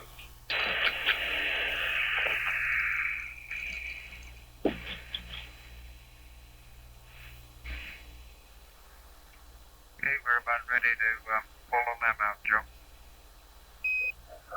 Okay, 13. Here she comes. Okay, we're about ready to pull the LEM out, Joe. Okay, 13. Here she comes. Okay, it looks like we're clear, Joe.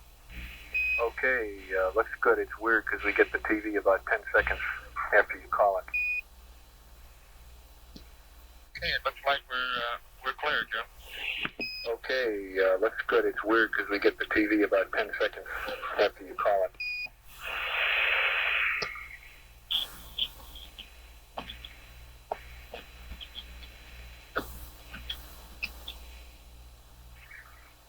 We've been advised that within a few minutes we will have to recycle the converter, which converts the television picture we're receiving from sequential black and white to color. This would require the converter to be down for a couple of minutes while it's reloaded with tape, and in that interim period of time we would expect the picture to be down. Apollo 13 is... Go ahead. Okay, we'll be waiting for you to tell us that you feel you're safely clear of the booster and give us a go to command the booster in its yaw maneuver. Okay, we'll be waiting for you to tell us that you feel you're safely clear of the booster and give us a go to command the booster in its yaw maneuver.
Houston, did you Did you copy my last about giving us a go for the yaw? Yeah, we're maneuvering, Joe, and we hadn't picked her back up again yet. Okay, do you want to wait till you acquire it before we yaw it?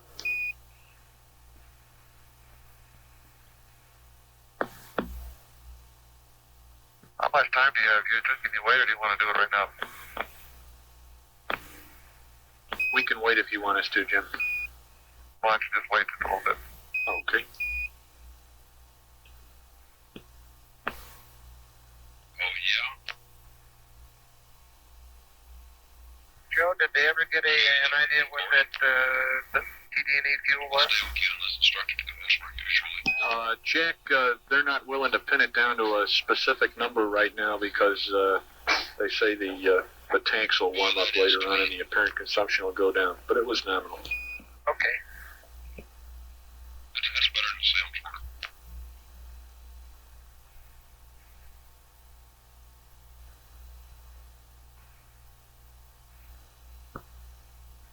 Hey, that looks pretty. Rather, the black and white looks better in here on the black and white monitor than your color does. Roger, have your color audio. Crappy as it may be.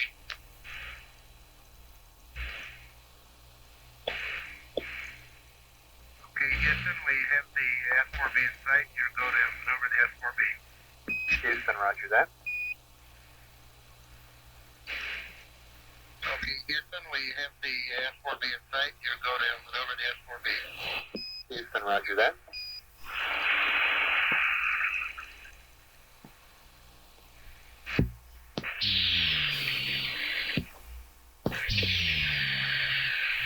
Houston, we're going to try to give you a shot of the S4B with the TV out window number 3. Okay, real good, Jack. Our S-band signal strength has been fluctuating. Does it seem to be going all right up there in the auto track mode? Okay, real good, Jack. Our S-band signal strength has been fluctuating. Does it seem to be going all right up there in the auto track mode? Point now, and it was before up about 85. Yeah, right now it had dropped off to about the 70% point now. Oscar Bird. Don't hear anything. Don't hear nothing. I don't think he said anything. And do you have a TV picture? Not at the moment, Jim. We had a garbled one there for a few seconds, and we don't have one at this moment. Okay, I can see the S4B now at the hatch window, and it's. We had a garbled one there for a few seconds. We have a very good picture. We don't have one at this moment. Okay, I can see the S4B now at the hatch window, and it's. Okay, Jim. Suddenly we have a very good picture. Okay. And Houston, I can see the gold shroud around the IU. Looks like it's all intact. Roger, Jim. We copy that. Incidentally, the APS evasive maneuver will be about 4 minutes late. It'll be at about 04 plus 18. Roger, Jim. We copy that. Roger. Incidentally, the APS evasive maneuver will be about 4 minutes late. It'll be at about 04 plus 18. Roger.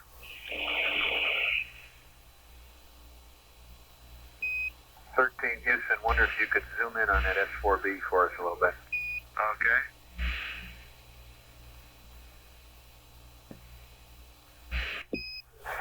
Houston, wonder if you could zoom in on that S4B for us a little bit. Okay.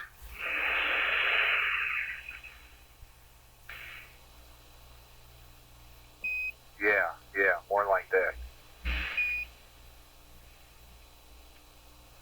That's nice. Yeah, more like that. Off our screen to the right now. That's nice.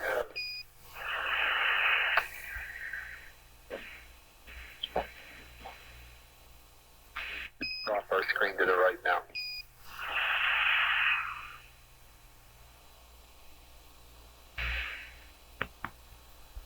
Oh, that's very nice. Very nice.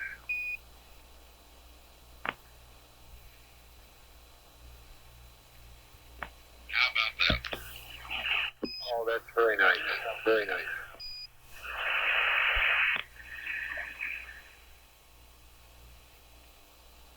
They're fixing to burn this in about 20 seconds, I think, aren't they? They're fixing to what? Start it up, burn it? Yeah, they're trying to hold it until they burn it. I don't believe they're going to go at 14. I believe they're going to go up to 18. Hopefully we'll be able to see it light off. We haven't yet started the vetting yet. That's pretty Okay, stand by, I'll check. Looks like the Okay, seats Joe, decom monitor, full highlight again. We haven't yet started the vetting yet. Okay, stand by, I'll check. looks like 13 is. Go ahead. Jack, your cabin regs are still making up, but your go to open the waste management vent again at this time. 13 is. Will delta the time to close it by the appropriate amount for you. Are still making up, but your go to open the waste management vent again at this time. Will delta the time to close it by the appropriate amount for you. Okay, real fine. Well, we'll wait till the N4B does its maneuver here. Okay.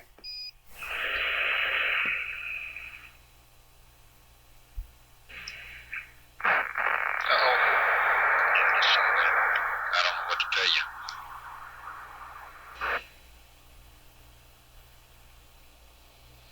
What does FOD tell you? They've turned down an antenna range, I'll bet you money.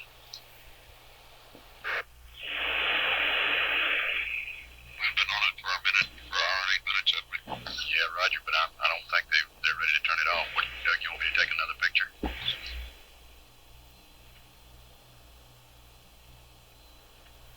Okay. Hey, TV edit. Roger. We've just had a drop out in signal as the spacecraft maneuvered out of the field of view of the high gain antenna. At this point, the crew should be switching shortly to the Omni antennas, and we'd expect to reacquire signal lock-on. Okay, keep watching it. Soon as we get a good lock signal, right, get color to them. I want it.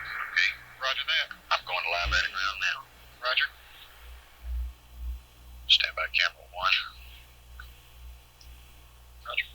1 now.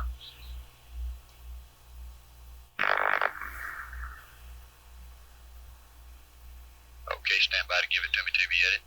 As soon as it comes up on the Joe, we just had a momentary drop off in signal strength again there.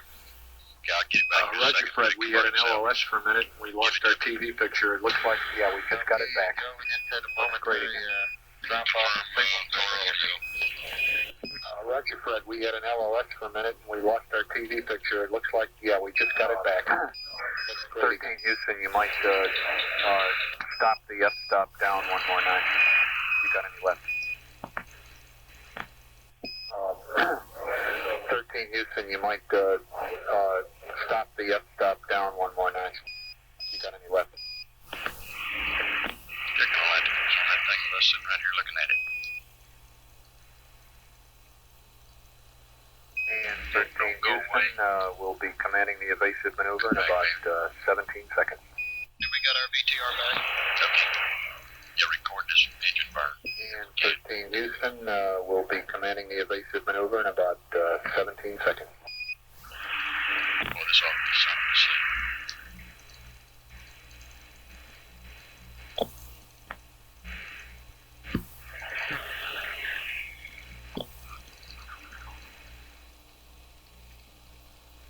Joe, we can see it start to move.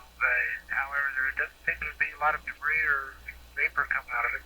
That's all. We got to get his hand off the camera. Roger that, Jack. Booster says that's great. He says the booster's doing its thing normally.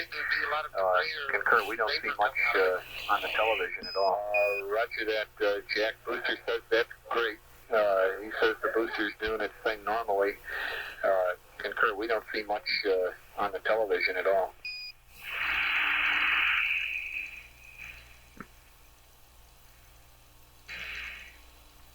And Apollo 13 Houston, we'd like to change the S-band antenna configuration. Like you to go on the Delta. Like you to go manual mode on the high gain with pitch of minus 60. We'd like to change the S-band antenna configuration. Like you to go on the Delta. Like you to go manual mode on the high gain with pitch of minus 60 and yaw of 90 over. Plus 90, is that correct? That's affirmative. Okay, one of the Omni Delta and manual on the high gain, the minus 60 and plus 90, is that correct? That's affirmative. Okay, Houston, how much longer would you like the television? Stand by on that. We'll get a word. How much longer would you like the television?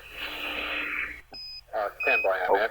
We'll get a word. This is Houston. You can turn the TV off anytime you're ready. We've enjoyed the show. Okay, 13, this is Houston. You can turn the TV off anytime you're ready. We've enjoyed the show. 13, Houston, before you secure the TV, we'd like to know whether that was in maximum zoom, just for information. That's for just internet. 13, Houston, before you secure the TV, we'd like to know whether that was in maximum zoom, just for information. That's for just internet, maximum. Okay, good deal. Okay. Real good picture.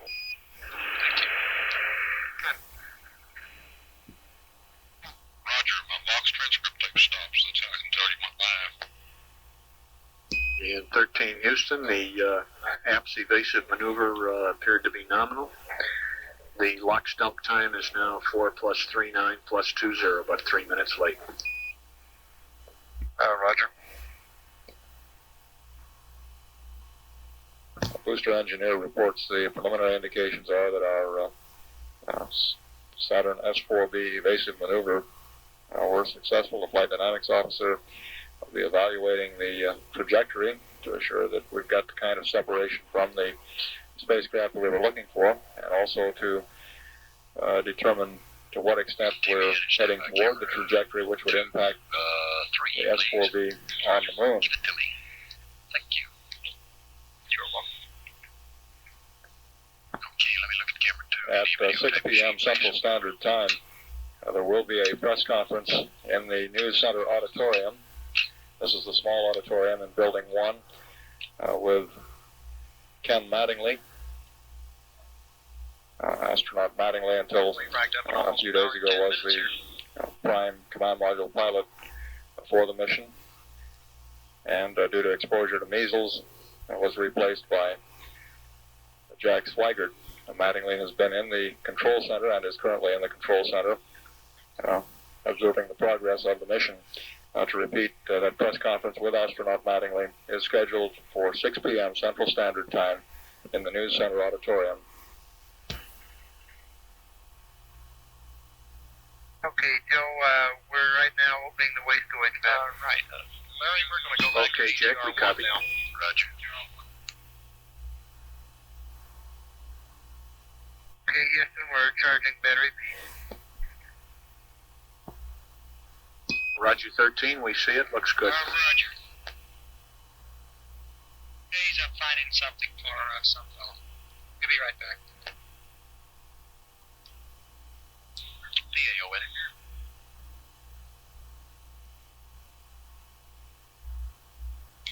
PAO in it.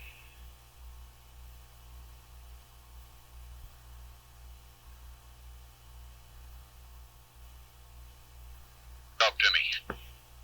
Larry, I'm going to run to the back room for a minute or two here. Okay, would you do something for me? Surely. Go by the damn cafeteria and get me some matches. I've been sitting up here with a dead pipe for 3 solid hours. Okay, I'll be happy to. Okay, I'll see you, Bob. Roger. Hello, Larry.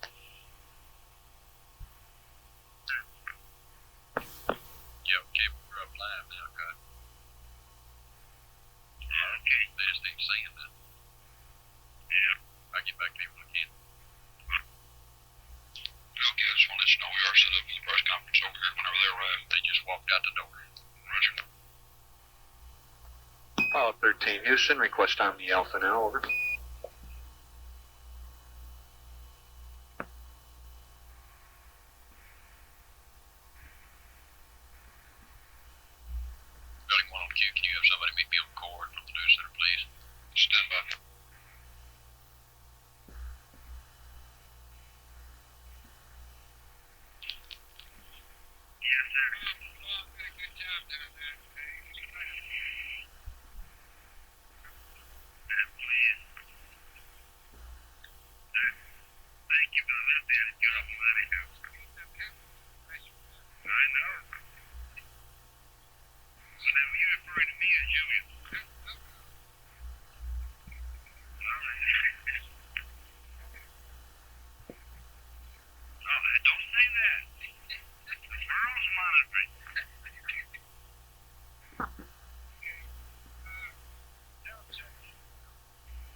This is Apollo Control at 4 hours 37 minutes.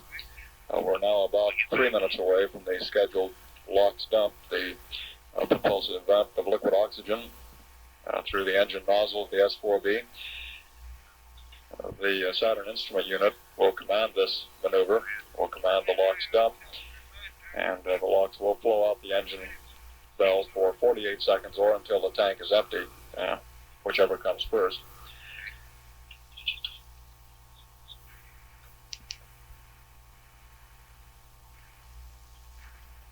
The preliminary plan would be for the LOX dump to produce a change in velocity of about 28 feet per second, which would contribute to the trajectory change, placing the S4B on an impacting trajectory with the moon.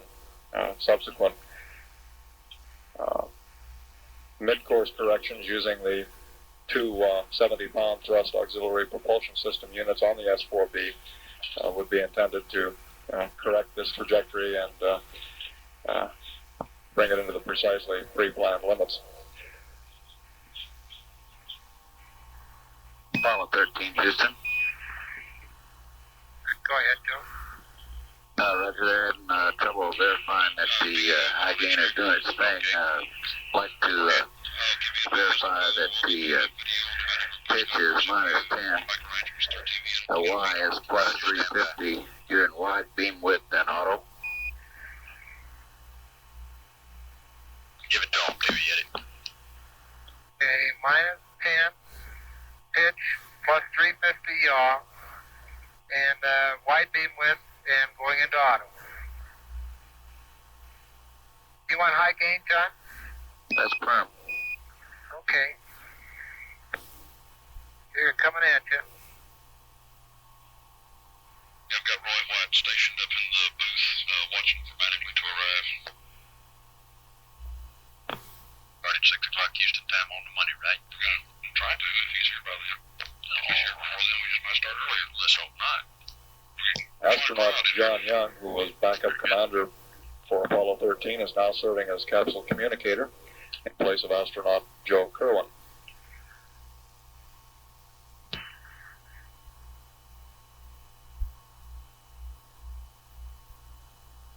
Your transcript, get that building 1. Who's the John Young on the Capcom? Building 1 on the queue. Oh, okay, the flight controller is going to change shift about 7:13, so you can kind of be prepared for that. Swing a little change of shift briefing about 7:30. Roger that, we're planning on it. Don't let us down. You are aware, of course, that they do want Q&A on the Mattingly briefing, TKS briefing. That last word I have, they do want Q&A. Roger that.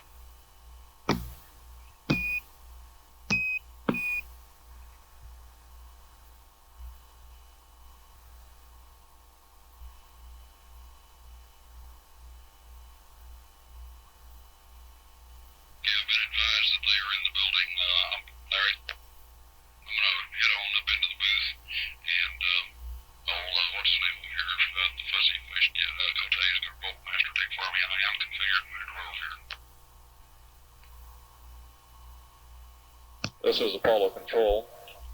The Ken Mattingly press conference is scheduled to begin shortly in the MSC News Center auditorium.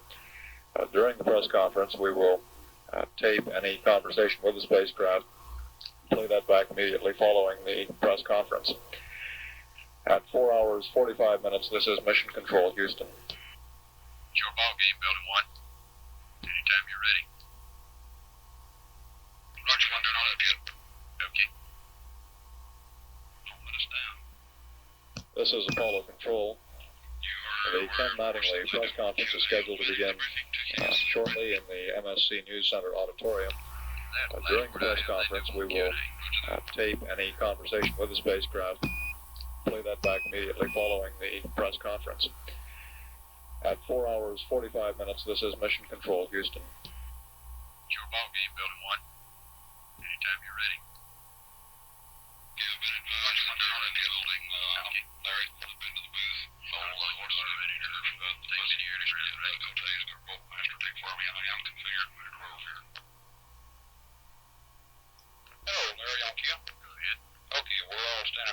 This is Apollo Control.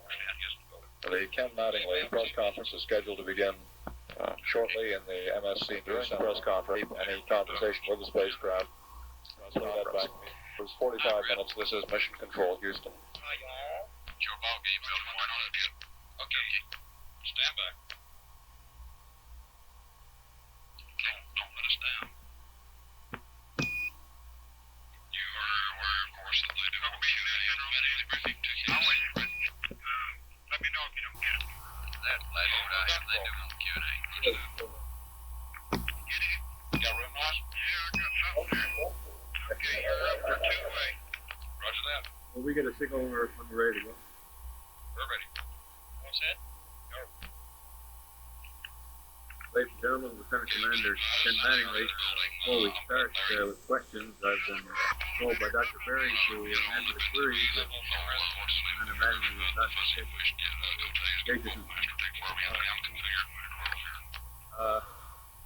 we can go straight to questions. I guess that really does sound like what Ken just said.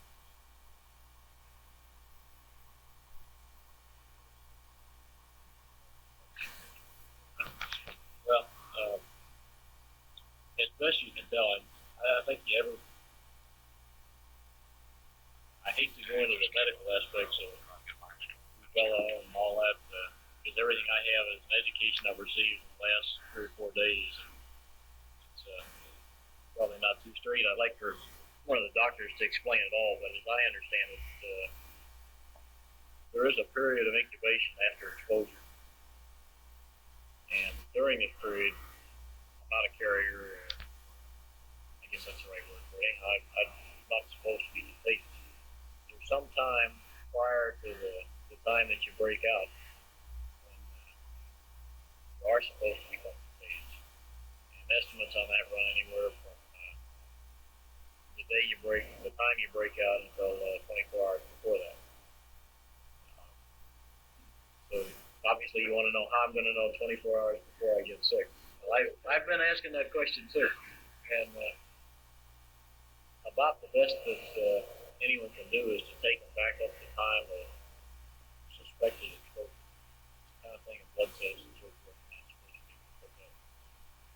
So they back up from the time of exposure, and that says that sometime during the middle of next week would be my first opportunity. They are checked. I go over and sit down with the good doctors every day and let them look at me and do all those things that doctors do to find out if you're sick, besides asking.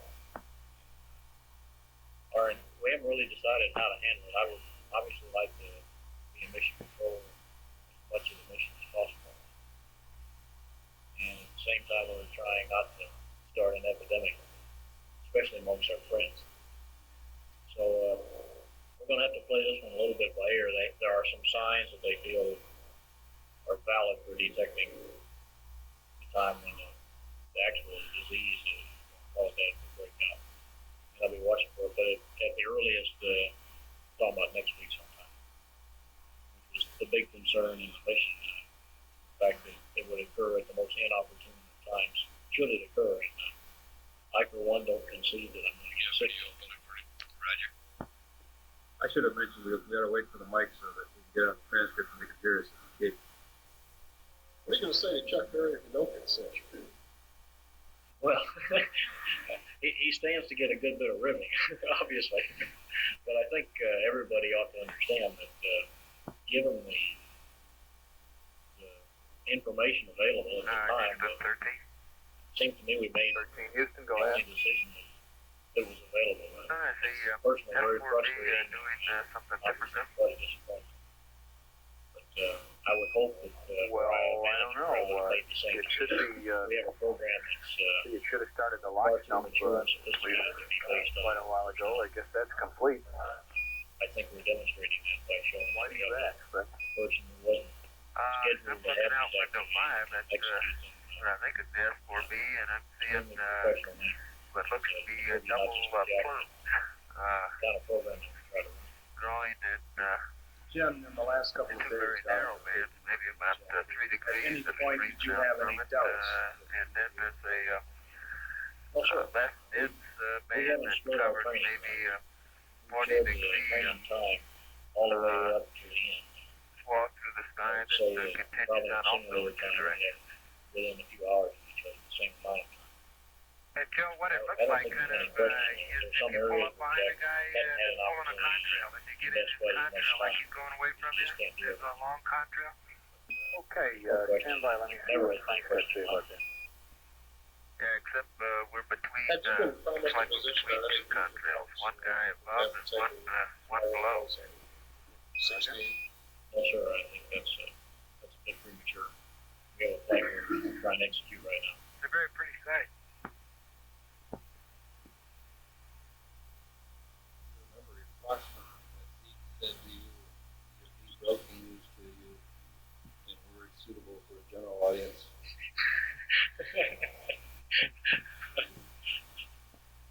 His words, I think, were probably suitable. Okay, 13 Houston, the booster says that the propulsive it was dump obvious. is A few concluded. times He now has the asked him to non-propulsive come into his vents open, office and and close the what you door. see He is a didn't have to normal say much phenomenon, beyond that. and I think should all go on of us for another 5 really minutes didn't or believe so. it was going to happen.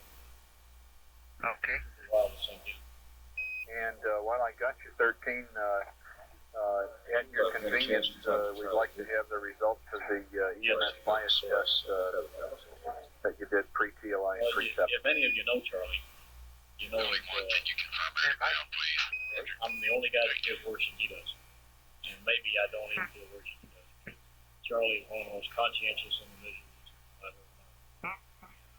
I knew Charlie before we came out here. We were good friends then. And he really feels just terrible about the thing. As best I can tell, there's no more reason to believe that he's responsible for anything than anybody else that's walked through a room that I've been in. It's a strange thing that we even jumped on this.